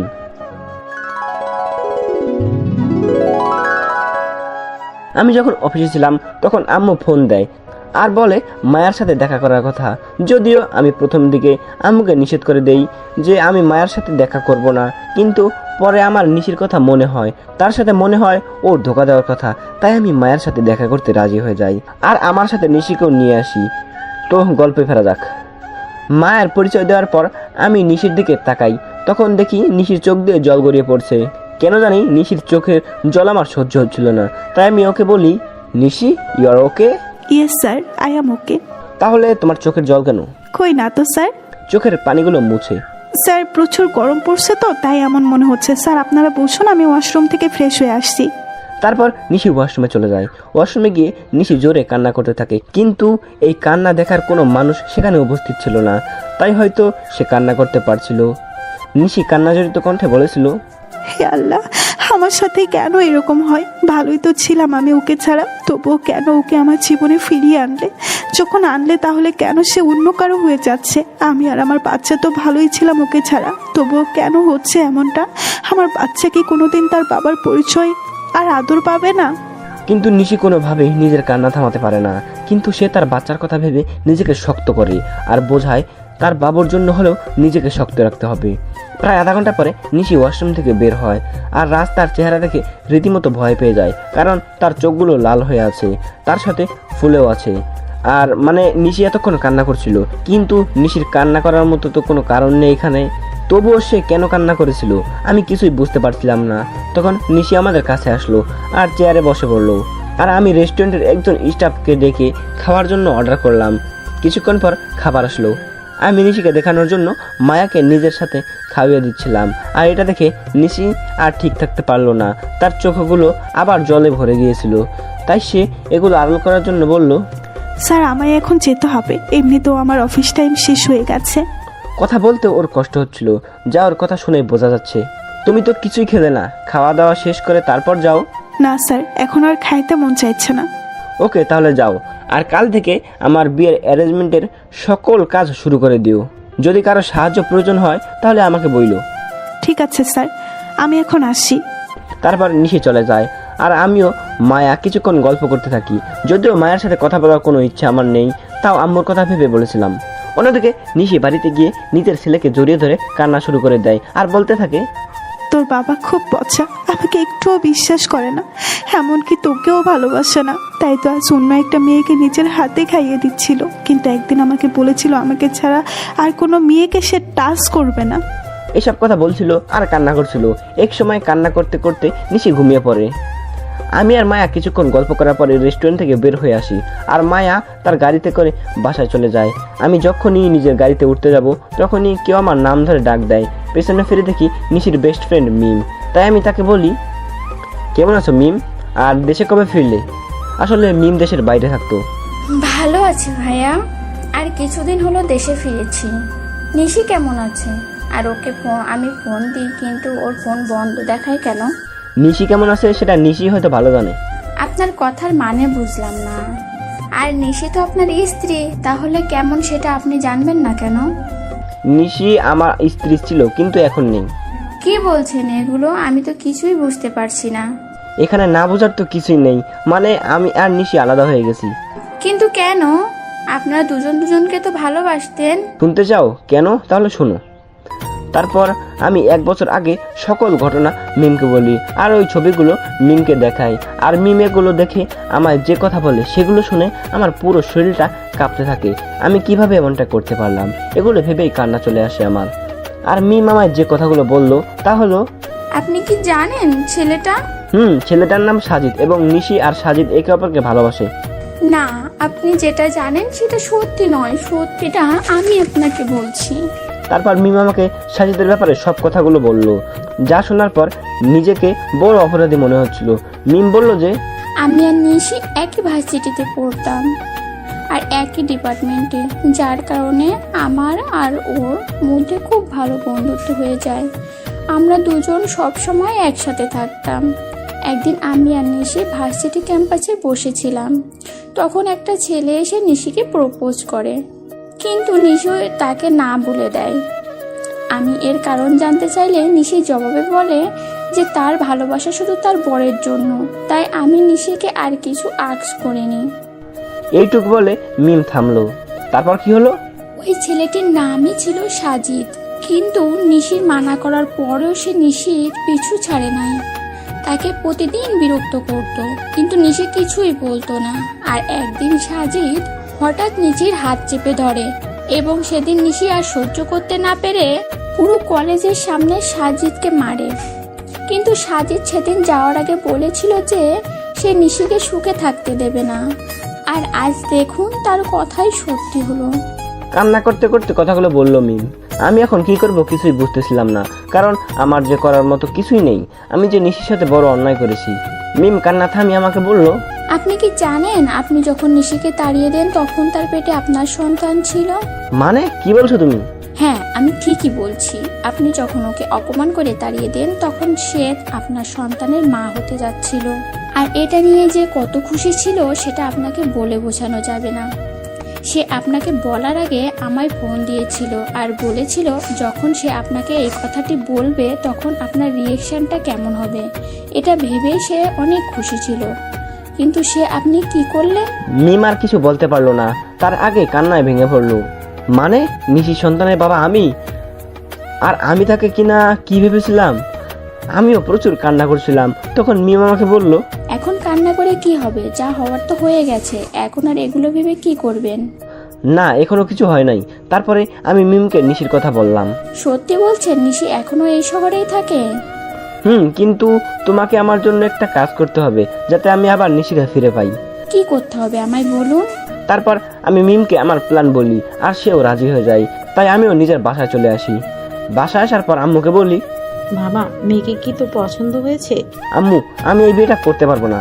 তুই কিন্তু আমায় কথা দিয়েছিস। আমি কেমন করে এই বিয়ে করব বলো? কেন করবি না শুনি? তারপর আমি নিশির কথা আর ওরা আমার বাচ্চার কথা আম্মুকে বলি। তখন আম্মুও কান্না করে দেয় আর বলে, আমার বৌমা নাতিকে কবে আনবি বাবা? খুব জলদি আনবো, তার আগে তোমায় একটা কাজ করতে হবে। তারপর আমি আম্মুকে সবকিছু বুঝিয়ে উপরে চলে যাই। আমি রুমে এসে ভাবতে লাগি কিভাবে কি করব। নিশি কি আমায় ক্ষমা করবে নাকি করবে না? রুমে এসে নানান চিন্তা আমার মাথায় ঘুরপাক খায়, বিশেষ করে নিশির কথা। সে কি আমায় ক্ষমা করবে নাকি করবে না? তখন আমার সাজিদের কথা মাথায় আসে। কেন সাজিদ এমনটা করলো সেটা তো আমার জানা দরকার। তাই আমি আমার ফ্রেন্ডদের ফোন দেই আর বলি এক্ষুনি আমার সাথে দেখা করতে, আর আমিও বেরিয়ে পড়ি। কিরে, এত জলদি দেখা করতে বললি কেন? সমস্যা হয়েছে নাকি? রবি আমার বন্ধু। বলছি। তার আগে রবি আমার মিজানকে আসতে দে। কিছুক্ষণ পরে রবি আর মিজান চলে আসে, আর আমি ওদেরকে মিমের বলা সকল কথা ওদের খুলে বলি। সব শোনার পরে ওরা বলে, ভাবিকে কি রাজি করাতে পারবি বলে মনে হয় না। হয়তো বা, কিন্তু হাল ছাড়লে তো চলবে না। আর শোনো, তোদের একটা কাজ করতে হবে। কি কাজ বল? সাজিদকে যেভাবে হোক তোদের খুঁজে বার করতে হবে। আর এই নে সাজিদের ছবি। তারপর আমি ওদেরকে সাজিদের একটা ছবি দেই। ওকে, তোর কাজ হয়ে যাবে। তার আগে তুই ভাব, ভাবিকে কি ম্যানেজ করতে পারবি? ভাবিকে কিভাবে ম্যানেজ করবি? ঠিক বলেছিস, কিছু তো একটা করতেই হবে। আচ্ছা, তোরা এখন থাক, আমি এক জায়গা থেকে আসছি। ওদের থেকে বিদায় নিয়ে আমি সোজা অফিসে চলে আসি। অবশ্য অফিসে আসার মূল উদ্দেশ্য হলো নিশির বাড়ির ঠিকানাটা নেওয়া, কারণ আমি ওর বাসার ঠিকানা জানি না। অফিসে আসার পরে আমি ম্যানেজারকে ফোন দেই আর অফিসে আসতে বলি। কিছুক্ষণ পরে ম্যানেজার অফিসে আসে আর বলে, স্যার, কোনো দরকারি কাজ আছে নাকি? না, তেমন কিছু দরকারি কাজ না, আমি শুধু নিশির বাসার ঠিকানা নেওয়ার জন্য অফিসে এসেছি। ওকে স্যার, একটু ওয়েট করেন, আমি নিয়ে আসছি। তারপর ম্যানেজার আমাকে নিশির ঠিকানাটা দেয় আর আমি সেটা নিয়ে বেরিয়ে পড়ি। প্রায় আধা ঘন্টা ড্রাইভ করার পরে আমি নিশির বাসায় পৌঁছাই। দেন আমি ওর বাসায় কলিং বেল চাপ দেই। কিছুক্ষণ পরে নিশি এসে দরজা খুলে দেয় আর আমি নিশিকে দেখে হেসে ফেলি, কারণ সে সারা গায়ে ময়দা মেখে আছে। আর দেখি সাইড দেন, আমি ভেতরে ঢুকবো। কথা বলতে বলতে বাড়ির ভিতরে ঢুকে যাই আর তখনই দেখি একটা ফুটফুটে বাবু শুয়ে আছে। হয়তো এটাই আমার বাবু হবে। ওকে দেখার সাথে সাথেই আমার চোখ দিয়ে পানি বেরিয়ে আসে। আর যখনই আমি বাচ্চাটিকে স্পর্শ করতে যাব তখনই নিশি আমাকে ধাক্কা দেয় আর বলে ওঠে, ও শুধু আমার আর কারো না, তাই আপনি ওকে ছোঁয়ার চেষ্টাও করবেন না। ও কি শুধুই তোমার বাচ্চা? প্লিজ নিশি, আমার বাচ্চাকে একটু কোলে নিতে দাও। আপনার বাচ্চা? হাসালেন মিস্টার রাজ, ও শুধু আমার বাবু, আর আমি ওর মা এবং আমি ওর বাবা। নিশি প্লিজ। না, আমি ওকে কোনো অপরিচিত লোকের কাছে দেব না। তুমি কাকে অপরিচিত বলছো নিশি?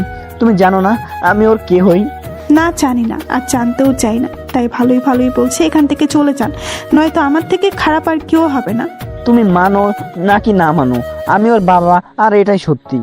বাবা, তাই না? এই বাবার অর্থটা মানেন আপনি? জানেন যে নিজের স্ত্রীকে বিলিভ না করে অন্য লোকের কথা শুনে নিজের অন্তঃসত্ত্বা স্ত্রীকে বাড়ি থেকে বাহির করে দেয়, তার কোনো বাবা হওয়ার যোগ্যতা নেই। বুঝেছেন আপনি? নিশি, আমি মানছি আমি ভুল করেছি, তাই বলে কি তুমি আমাকে আমার বাচ্চা থেকে আলাদা করে দেবে? আপনি আর একবার ওকে নিজের বাচ্চা বলবেন না। এরকম ভুল এই এক আমি আর বছরে আমি কোনোদিনও ওর করব বাবা না। মা দুটোই এই বলে ছিলাম, আমি ওকে আর নিজের বুকের ভবিষ্যতেও মাঝে থাকতে টেনে নেই। পারবো। নিশি কিছুক্ষণ আমার বুকের মাঝে থেকে পরক্ষণে নিজেকে ছাড়িয়ে নেয় আর বলে, ও বুঝেছি, আপনি কেন এখানে এসেছেন। আপনি আমার শরীরটা ভোগ করতে চান, এই তো? এর আগেও একবার করেছিলেন, তাই না? ওকে, আমি নিজেই আমার সব বিলিয়ে দিচ্ছি, তবু আপনি আমার আর আমার সন্তানের মাঝে আর আসবেন না। বলেই নিজের শাড়ি আঁচল নিচে ফেলে দিল আর বলল, নিন, শুরু করুন। আমি এবার নিজের রাগকে কন্ট্রোল করতে না পেরে নিশির গালে জোরে একটা চড় মারি আর বলি, তুমি এমনটা ভাবলে কি করে নিশি? তুমি আজ পর্যন্ত এই চিনলে? ঠিক আছে, তুমি যখন বলছো তবে আমি তোমাদের জীবন থেকে অনেক দূরে চলে যাব। তার আগে প্লিজ একবার আমার ছেলেকে আমার কোলে দাও। নিশি কিছুক্ষণ কি যেন একটা ভাবলো, তারপর বলল, শুধু একবার, তার বেশি না। তারপর আমি আমার ছেলেকে কোলে তুলে নিলাম আর ওকে কোলে নেওয়ার পর যেন মনে হলো পুরো পৃথিবীর সব সুখ আমার কোলের মাঝে আবদ্ধ হয়েছে। কিন্তু এটা বেশি সময় স্থায়ী হলো না। নিশি আমার কোল থেকে বাচ্চা কেড়ে নিয়ে বলল, একবার যান, আর কখনো এখানে আসবেন না। আমি কিছু বললাম না, শুধু বললাম নিজের ও বাবুর খেয়াল রেখো। তারপর সেখান থেকে চলে আসলাম। নিশির বাসা থেকে বের হয়ে রাস্তায় আসলাম আর ভাবতে লাগলাম, নিশি আমাকে এতটুকু বিশ্বাস করে না। ও কেমন করে ভাবতে পারলো যে আমি ওর শরীরকে না, নিশির সামনে আমি আর কোনো দিন যাব না। নিশিও তো এটাই চায়। তবে তাই হোক, এমন সময় রবির ফোন আসে আর ও বলে, কিরে রাজ, কোথায় তুই? সেই কখন থেকে ফোন দিয়ে যাচ্ছি। তুই আমার অফিসে এখনই আয়, আর সাথে করে একজন উকিলকেও নিয়ে আসিস। আমি না হয় আসবো, তবে উকিলকে কেন নিয়ে আসবো তাই বল। এত কথা না বলে তোকে যা বলছি তুই তাই কর। এই বলে আমি ফোন কেটে দেই আর নিজের অফিসে চলে আসি। কিছুক্ষণ পরে রবি আর উকিল আসে। তখন আমি বলি, উকিল সাহেব, আমি একটা উইল করতে চাই। বলুন, কিসের উইল করবেন? আমি এই কোম্পানির অর্ধেক আমার ছেলে আর বাকি অর্ধেক আমার স্ত্রীর নামে করে দিতে চাই, আর সেটা আজ রাতের মধ্যেই। বলিস কি এইসব তুই? মাথাটা কি ঠিক আছে? আমি ঠিক বলছি, আর আমার মাথাও ঠিক আছে। যেহেতু আমার আব্বুর আলাদা কোম্পানি আছে তাই কোনো প্রবলেম নাই। ওকে, আপনি যখন বলছেন তখন তাই হোক। তারপর উকিল সাহেব সকল ফর্মালিটি পূরণ করে দেয় আর আমি ম্যানেজারকে ফোন করে বলে দেই যে নিশি এখান থেকে এই কোম্পানির মালিক। তারপর আমি রবিকে বলি, রবি আমার জন্য যত তাড়াতাড়ি পারিস একটা লন্ডনের ফ্লাইটের টিকিট বুক করে দে, আর সেটা আজ রাতের মধ্যে হলেই ভালো হয়। মানে তুই লন্ডনের টিকিট কি করবি? আমি এদেশে আর থাকবো না, তাই লন্ডনে যাব। কিন্তু কোনো কিন্তু নাই, আর হ্যাঁ কেউ যেন জানতে না পারে আমি কোথায় আছি। তুই কাউকে বলবি না, এটা আমার কসম। ঠিক আছে। তারপর রবি একটা টিকিটের ব্যবস্থা করে দেয় আর আমাকে এয়ারপোর্টে রাখতেও যায় আর বলে, ওখানে পৌঁছে আমাকে ফোন দিবি, আর আমার সাথে যোগাযোগ বন্ধ করবি না কিন্তু। করব। এবার আমি ওকে জড়িয়ে ধরে কান্না করতে থাকি।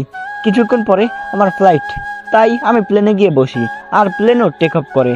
যেহেতু আমি লন্ডন থেকে লেখাপড়া শেষ করেছি তাই ওখানে আমার অনেক ফ্রেন্ড আছে, তাই আমি সেখানে পৌঁছে আমার এক ফ্রেন্ডকে কল দেই আর সে আমাকে এয়ারপোর্ট থেকে পিক করে নিয়ে যায়।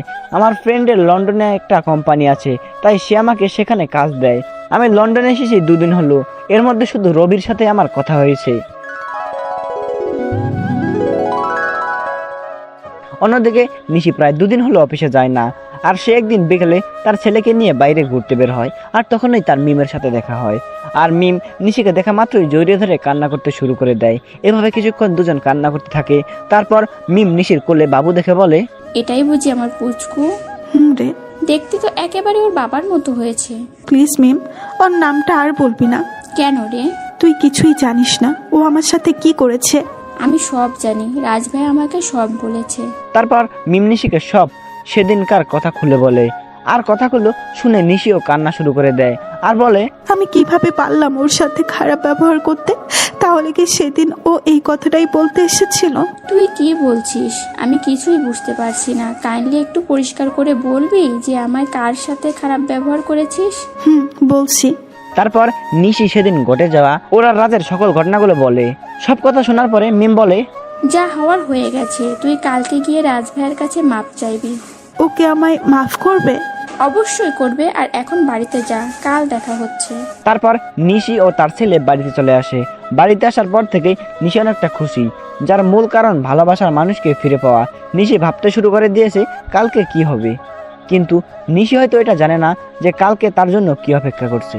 পরের দিন সকালে নিশি একদম রাজের পছন্দ মতো সাজে, নীল শাড়ি, নীল চুড়ি, হালকা মেকআপ, কিন্তু ঠোঁটে কোনো প্রকার লিপস্টিক দেয়নি, কারণ রাজ লিপস্টিক দেওয়া পছন্দ করে না।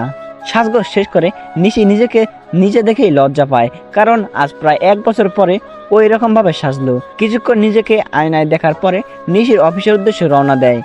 অফিসে পৌঁছে নিশি অবাক হয়ে যায়, কারণ সবাই নিশিকে সালাম দিচ্ছে, কিন্তু এসব নিয়ে নিশির কোনো মাথা ব্যথা নেই। সে শুধু তার প্রিয় মানুষটির অপেক্ষা করতে থাকলো। নিশি অফিসে এসেছে প্রায় ঘন্টাখানেক হলো, কিন্তু এখনো রাজ আসে নাই। তাই এবার নিশির বেশি চিন্তা হচ্ছে, তাই সে ম্যানেজারের কাছে যায় আর বলে, আচ্ছা এখনো রাজ অফিসে আসে নাই কেন? রাজ স্যার তো গত 3 দিন ধরেই অফিসে আসে না ম্যাম। মানে অফিসে আসে নাই কেন? আর আপনি আমাকে ম্যাম কেন বলছেন? অফিসের বসকে ম্যাম বলবো না তো আর কি বলবো? কি বলছেন এসব? আর কে অফিসের বস? আপনি আমাদের অফিসের নতুন বস, আর এই অফিস আপনার ও আপনার ছেলের নামে রাজ স্যার লিখে দিয়ে গেছেন। মানে লিখে দিয়ে গেছে? কোথায় গেছেন উনি? সেটা তো আমি জানি না, আর গত 3 দিন ধরে ওনার ফোনটাও বন্ধ দেখাচ্ছে। কি বলছেন এগুলো? ওনার ফোন বন্ধ দেখাচ্ছে মানে? আমি ঠিক বলছি। তারপর ম্যানেজার চলে যায়। ম্যানেজারের কথা শুনে নিশি ধপাস করে চেয়ারে বসে পড়ে। আমি রাজকে কিছুতে হারাতে দেবো না, এটা ভাবে নিশি। তারপর নিশি অফিস থেকে বের হয়ে যায় আর ওর বাসায় চলে যায়। বাসায় গিয়ে নিজের ছেলেকে নিয়ে রাজের বাসায় চলে যায়। আর যেহেতু রাজের মা জানে যে নিশি আর রাজের একটা ছেলে আছে, তাই তিনি নিশিকে দেখা মাত্রই কাছে টেনে নেয় আর বলে, কোথায় ছিলি মা এতদিন? আমাদের কথা কি একবারও মনে পড়েনি? মনে তো অনেক পড়েছে, কিন্তু আসার অধিকারটা ছিল না। হয়েছে, আর বলতে হবে না। আর এটাই কি আমার দাদু ভাই? আম্মু। তারপর সবাই মেহমদকে নিয়ে ব্যস্ত হয়ে পড়ে। কিছুক্ষণ পর নিশি বলে, আম্মু তোমার ছেলে কোথায় গো? ও আমাকে অনেক জ্বালিয়েছে, আজ তার বদলা নিব। মানে রাজ তোর সাথে আসে নাই? সে তো বলেছিল তোকে নিয়ে গা বাসায় আসবে, তাই আমি ওকে কোনো ফোন দিই নাই। ও 3 দিন ধরে আমার সাথে দেখা করে নাই, আর অফিসেও যায়নি, তাই মনে করলাম যে ও পাশেই আছে। বলে নিশি আবার কান্না শুরু করলো। এখন রাজের আম্মুও কান্না করছে। তারা সবাই ভাবছে যে রাজ কোথায় গেল।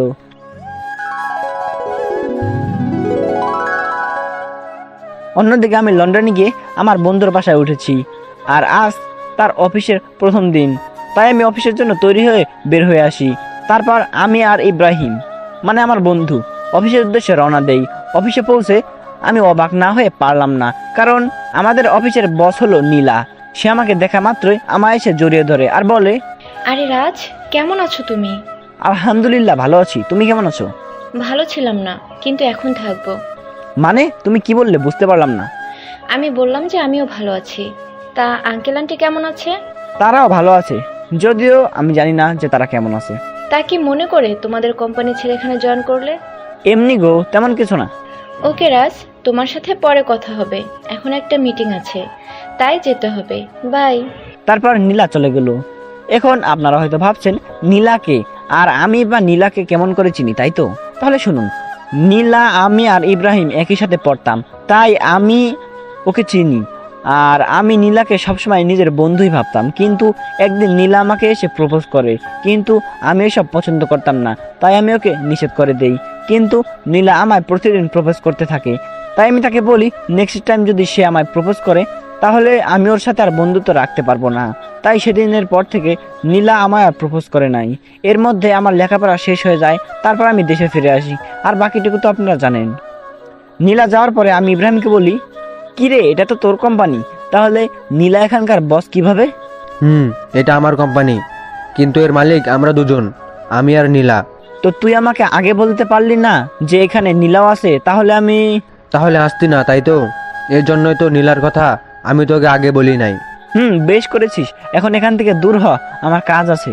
তারপর আমি কাজ করতে শুরু করলাম। বিকালের আগেই আমার সব কাজ শেষ হয়ে যায়। আমি একটু অফিসের চারপাশটা ভালো করে ঘুরে দেখছিলাম, তখন পেছন থেকে কেউ আমার কাঁধে হাত রাখে। আমি তখন পেছনে ফিরে দেখি নীলা দাঁড়িয়ে আছে। এখানে দাঁড়িয়ে কি করছো রাজ? কিছু না, শুধু চারপাশে প্রকৃতি দেখছিলাম। ও চলো, আজ আমি আর তুমি একসাথে ডিনার করব। তা কি করে হয় বলো?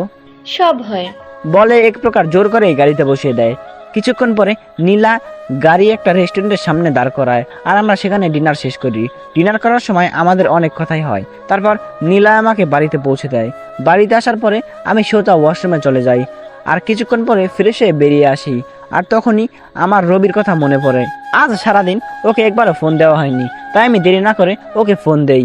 কিন্তু ফোন দেওয়ার পর রবি যা বলে তা শোনার জন্য আমি মোটেও প্রস্তুত ছিলাম না। বাসায় গিয়ে আমি রবিকে ফোন দেই, আর ফোন ধরার পর রবি বলে, কেমন আছিস ভাই? এই তো ভালো আছি, তুই কেমন আছিস? আমিও ভালো আছি। আমার বাড়ির সবাই কেমন আছে? কেউ ভালো নেই, তুই যাওয়ার পরে সবাই কেমন যেন হয়ে গেছে। আর আন্টি তো তোর জন্য প্রায় পাগল হয়ে গেছে। তুই ফিরে আয় ভাই। সময় হলে আমি ফিরে আসবো। আর নিশি আর আমার বাবু কেমন আছে রে? নিশি তো... রবি নিশির ব্যাপারে কিছু বলতে যাবে, তার আগে আমি বলি, বাদ নিশির কথা, তুই ভালো থাকিস আর আমার পরিবারকে দেখে রাখিস। এই কথাগুলো বলেই আমি ফোন কেটে দেই। সেই রাতে আমার আর ঘুম আসলো না। পরের দিন থেকে আমি আবার নতুন জীবন শুরু করার ব্যর্থ চেষ্টা করি। সকালে ফ্রেশ হয়ে ইব্রাহিমের সাথে অফিসে চলে যাই। আর অফিসে যখন পৌঁছাই, নীলা বলে, রাজ কেমন আছো? এই তো ভালো, তুমি কেমন আছো? আমিও ভালো আছি। কাজের চাপ বেশি দেয়নি তো তোমায়? আরে না, এতটুকু কাজ করার অভ্যাস আমার আছে। ও আচ্ছা, তোমার কাজ শেষ হলে আমি আর তুমি এক জায়গায় যাব, কেমন? সেটা না হয় যাব, কিন্তু যাবেটা কোথায়? সেটা গেলেই দেখতে পারবে। বলেই নীলা চলে গেল। আমিও আর বেশি না ভেবে কাজে মন দিলাম। আর কাজ করতে করতে কখন বিকেল হয়ে গেছে জানতেই পারি নাই। তখন হঠাৎ নীলা এসে বলল, কি গো, তোমার হলো? আরেকটু আছে, তুমি দাঁড়াও। আমি আর দাঁড়াতে পারছি না, তুমি আমার সাথে চলো, আমি এই কাজটা অন্য কাউকে দিচ্ছি। বলে নীলা আমার কাজটা একজনকে দিয়ে আমাকে জোর করে বাইরে নিয়ে আসে। আমাকে বাইরে নিয়ে আসার পর নীলা বলে, তুমি গাড়িতে বসো, আমি আসছি। তারপর নীলা আবার অফিসের মধ্যে চলে যায়, আর আমি গাড়িতে উঠে বসি। কিছুক্ষণ পরে নীলা বের হয়ে আসে আর গাড়িতে উঠে গাড়ি ড্রাইভ করে। কিছুক্ষণ ড্রাইভ করার পরে আমরা একটা বড় বাড়ির সামনে এসে দাঁড়াই, আর নীলা বলে, রাজ চলো। এটা আমায় কোথায় নিয়ে এলে? ভেতরে গেলেই দেখতে পারবে। তারপর আমি নীলার পিছু পিছু ভেতরে যাই, আর ভেতরে গিয়ে আমি অবাক হয়ে যাই, কারণ ভেতরে নীলার বাবা মা বসা ছিল। তার মানে এটা নীলাদের বাড়ি। তখন আমি বললাম, কেমন আছেন আঙ্কেল? ভালো বাবা, তুমি কেমন আছো? আমিও ভালো আছি। তারপর আরো অনেক কথা বললাম, আর খাওয়া দাওয়া ওখানেই করলাম। নীলা রাতে আমাকে ইব্রাহিমের বাসায় থুয়ে যায়, তাই আমি ফ্রেশ হয়ে ঘুমিয়ে পড়ি। এভাবেই 5টা বছর পার হয়ে যায়। আর এই 5 বছরে নিশির জন্য আমার ভালোবাসা একটুও কমে নাই, বরং বেড়েছে। তো প্রতিদিনের মতো আজও অফিসে গেলাম, আর অফিসে পৌঁছানোর পর নীলা আমার কাছে এসে বলল, শোনো রাজ, আমরা আগামীকাল বাংলাদেশে যাব, সেখানে একটা মিটিং আছে, আর আমার সাথে তুমিও যাবে। তাই তোমার যা যা প্রয়োজন তুমি আজ বাসায় গিয়ে প্যাকিং করে নাও, আর কাল সকালে আমাদের ফ্লাইট। ওকে ঠিক আছে। কেন জানি আমি ওকে মানা করতে পারলাম না, হয়তো অনেকদিন পরে দেশে ফিরবো এর জন্যই। সেদিনকার মতো অফিস করে বাসায় চলে আসলাম। তারপর আমি আমার কিছু জিনিস প্যাকিং করে রাখলাম। পরের দিন সকালে আমি আর নীলা বাংলাদেশে চলে আসলাম, আর আমি ওখানকার যে কোম্পানির সাথে মিটিং হবে সেখানে গেলাম। আর সেখানে যাওয়ার পরে আমি অনেক বেশি অবাক হয়ে যাই, কারণ এটা আর কারো না, আমার বাবার কোম্পানি, যার সাথে আমাদের মিটিং হবে। আমি কি করব তা ভেবে পাচ্ছিলাম না। একবার মনে করলাম যে মিটিংটা অ্যাটেন্ড করব না, কিন্তু পরক্ষণেই কি যেন হলো, আমি মিটিং প্লেসে চলে গেলাম। সেখানে গিয়ে আমি দেখি আমার বাবা একটা চেয়ারে বসা আছে, আর তার চেহারাটা কেমন যেন শুকিয়ে গেছে। তো আমি সেখানে গিয়ে সবার সাথে মত বিনিময় করলাম।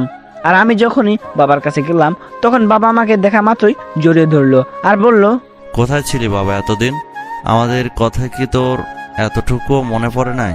কান্না করে কথাগুলো বলল, বাবা অনেক মনে পড়েছে, কিন্তু আমার যে হাত পা বাঁধা ছিল। এখন আমার সাথে তুই বাসায় যাবি, তোকে দেখলে তোর আম্মু অনেক খুশি হবে। বলে আমাকে নিয়ে যেতে লাগলো। আব্বু আমি যাব, তার আগে এই মিটিংটা শেষ করে নেই। সত্যি বলছিস তো? সত্যি। এতক্ষণ সবাই আমাদের দিকে তাকিয়েছিল আর বোঝার চেষ্টা করছিল যে কি হচ্ছে এগুলো। এমনি নীলা অবাক হয়ে গিয়েছে, কারণ সে আমার বাবাকে চিনে না। তাই সে আমার কাছে এসে বলল, তুমি বিজনেসম্যান নাজমুল সাহেবের ছেলে? তুমি এত বড় বিজনেসম্যানের ছেলে হয়ে আমাদের কোম্পানিতে একজন সাধারণ স্টাফ হয়ে কাজ কেন করছিলে?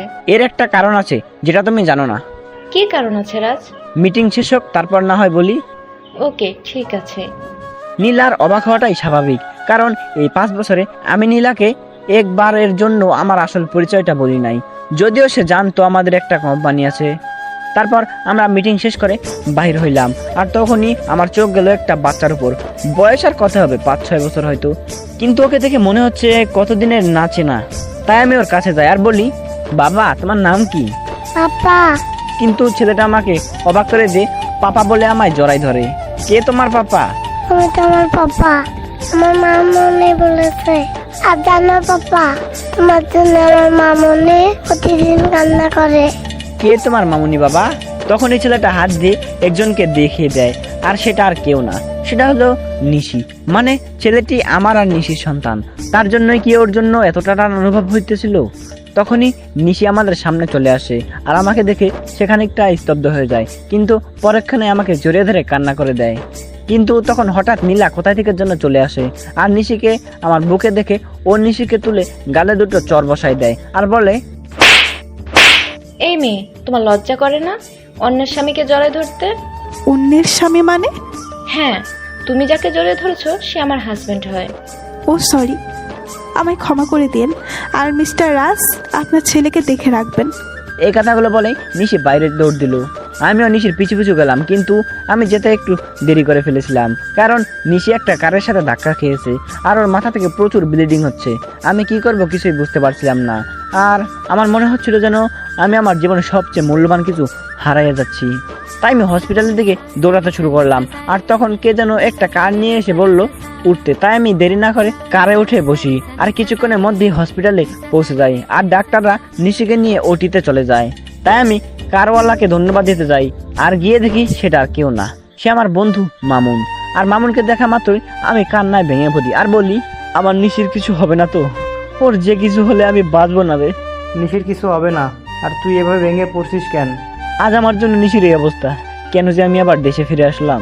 এক থাপ্পড় দিব যদি আর একটু বাজে কথা বলিস। আর নিশির কিছুই হবে না, আর তুই এখানে শান্ত হয়ে বস। তারপর মামুন আমাকে এক জায়গায় বসিয়ে দেয় আর কোথায় যেন চলে যায়। কিছুক্ষণ পরে দেখি মামুন আমার ছেলেকে নিয়ে আসছে, আর ও আমাকে দেখে বলে, বাবাই মাম্মানের কি হয়েছে? তোমার মাম্মামের কিছু হয়নি বাবা, তুমি আমার কাছে এসো তো। তারপর আমি আমার ছেলেকে বুকের মাঝে জড়িয়ে ধরি। কিছুক্ষণ পরে ডক্টর ওটি থেকে বাহির হয় আর বলে, আপনাদের ভাগ্য অনেক ভালো বলতে হবে, নয়তো রোগী যে অবস্থায় এখানে আনা হয়েছিল, আমরা তো মনে করেছিলাম ওনাকে বাঁচানো সম্ভব না, কিন্তু আল্লাহর অশেষ রহমতে উনি এখন সুস্থ আছে।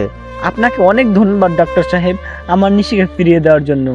আরে এটা তো আমাদের কর্তব্য। আমি কি ওর সাথে দেখা করতে পারি? না, আপনি 6 ঘন্টা পরে ওনার সাথে দেখা করতে পারবেন। আর তাছাড়া ওনার এখন সেন্স নেই। ওকে ডাক্তার। ডক্টরের সাথে কথা শেষ করে এসে আমি আমার ছেলের কাছে বসি। আমি আর আমার ছেলে বসে আছি, তখনই কেউ পেছন থেকে আমার নাম ধরে ডাক দেয়। তাই আমি পেছনে তাকাই কে ডাকছে দেখার জন্য। তখন দেখতে পাই আব্বু আর আম্মু দাঁড়ায় আছে। আর আম্মু আমাকে দেখে আর স্থির থাকতে পারলো না, আমার কাছে এসে কান্না শুরু করে দিল আর বলল, কোথায় ছিলি বাবা এতদিন? আমাদের কথা কি তোর এতটুকু মনে পড়ে না? আম্মু, মনে তো সবসময় পড়তো, কিন্তু আসার উপায় ছিল না। আর এই যে দেখো আমি এসে গেছি, আর কোথাও যাব না। সত্যি তো?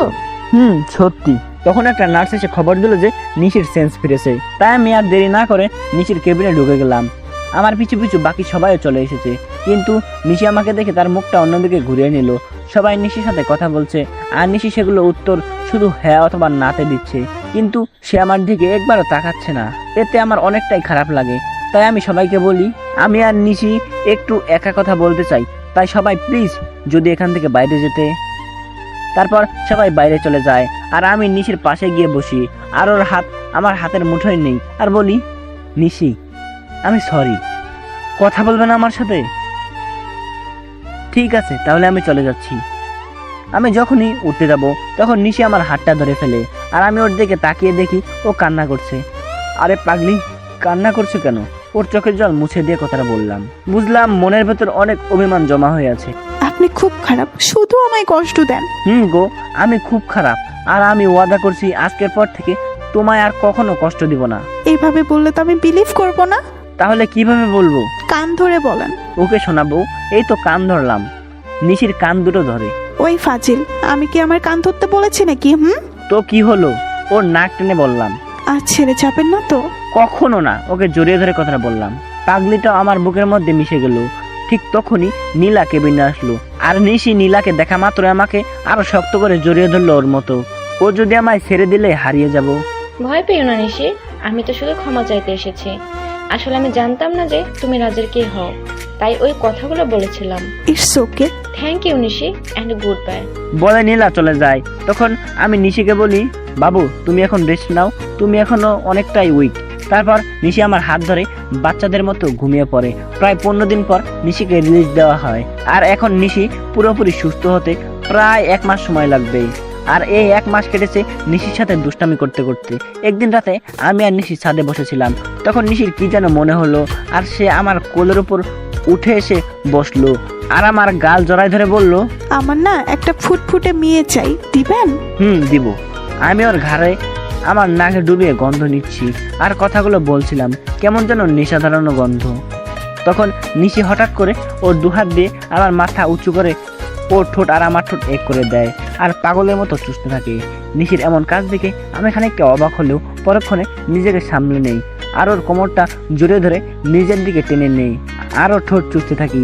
এভাবে প্রায় 10 মিনিট ছিলাম। তারপর আমি নিশিকে 5 কোলে তুলে নিয়ে রুমের মধ্যে আসি, আর পা দিয়ে দরজাটা লাগিয়ে দেই। তারপর নিশিকে বিছানায় শুয়ে দিয়ে নিজের শার্ট এর বোতামগুলো খুলি, আর শার্টটা দূরে ছুঁড়ে মারি। তারপর নিশির উপরে উঠে ওর ঘাড় সহ সারা শরীরে কিস করতে থাকি, সাথে হালকা কামড় দেই, ফলে নিশি হালকা চিৎকার করছিল। তারপর আমি আস্তে আস্তে নিশির ব্লাউজের হুক খুলি, আর নিশি আবেশে আমাকে জড়িয়ে ধরে। তারপর আর কমো না, সবাই নিজে থেকে বুঝে নেন না। The story is ending. কে একজন বলেছিল আমি নাকি আনরোমান্টিক, তাই গল্পটা রোমান্টিক ভাবে শেষ করলাম, যার ফলে গল্প একটু বেশি 18+ চলে এসেছে। তাই সবাই আমাকে ক্ষমা করে দিন, আর গল্পটা কেমন হয়েছে জানাবেন। তো গাইস, গল্পটা এই পর্যন্ত ছিল। আপনারা যারা যারা চ্যানেলে নতুন তারা চ্যানেলটিকে সাবস্ক্রাইব করে পাশে থাকা বেল আইকনটাতে প্রেস করে দিবেন, তাহলে আমাদের নিত্য নতুন ভিডিওগুলো আপনাদের কাছে সবার আগে চলে যাবে। তো আপনারা সাথে ভিডিওতে একটু লাইকও করে দেবেন, আর কমেন্ট করে প্লিজ আমাকে জানিয়ে দেবেন যে গল্পটা আপনাদের কাছে কেমন লাগলো, তাহলে আমার একটু হলেও ভালো লাগবে ভাই। প্লিজ একটা কমেন্ট করে যাবেন। তো আপনারা সবাই ভালো থাকবেন, দেখা হচ্ছে নেক্সট ভিডিওতে। তো গাইস, আল্লাহ হাফেজ।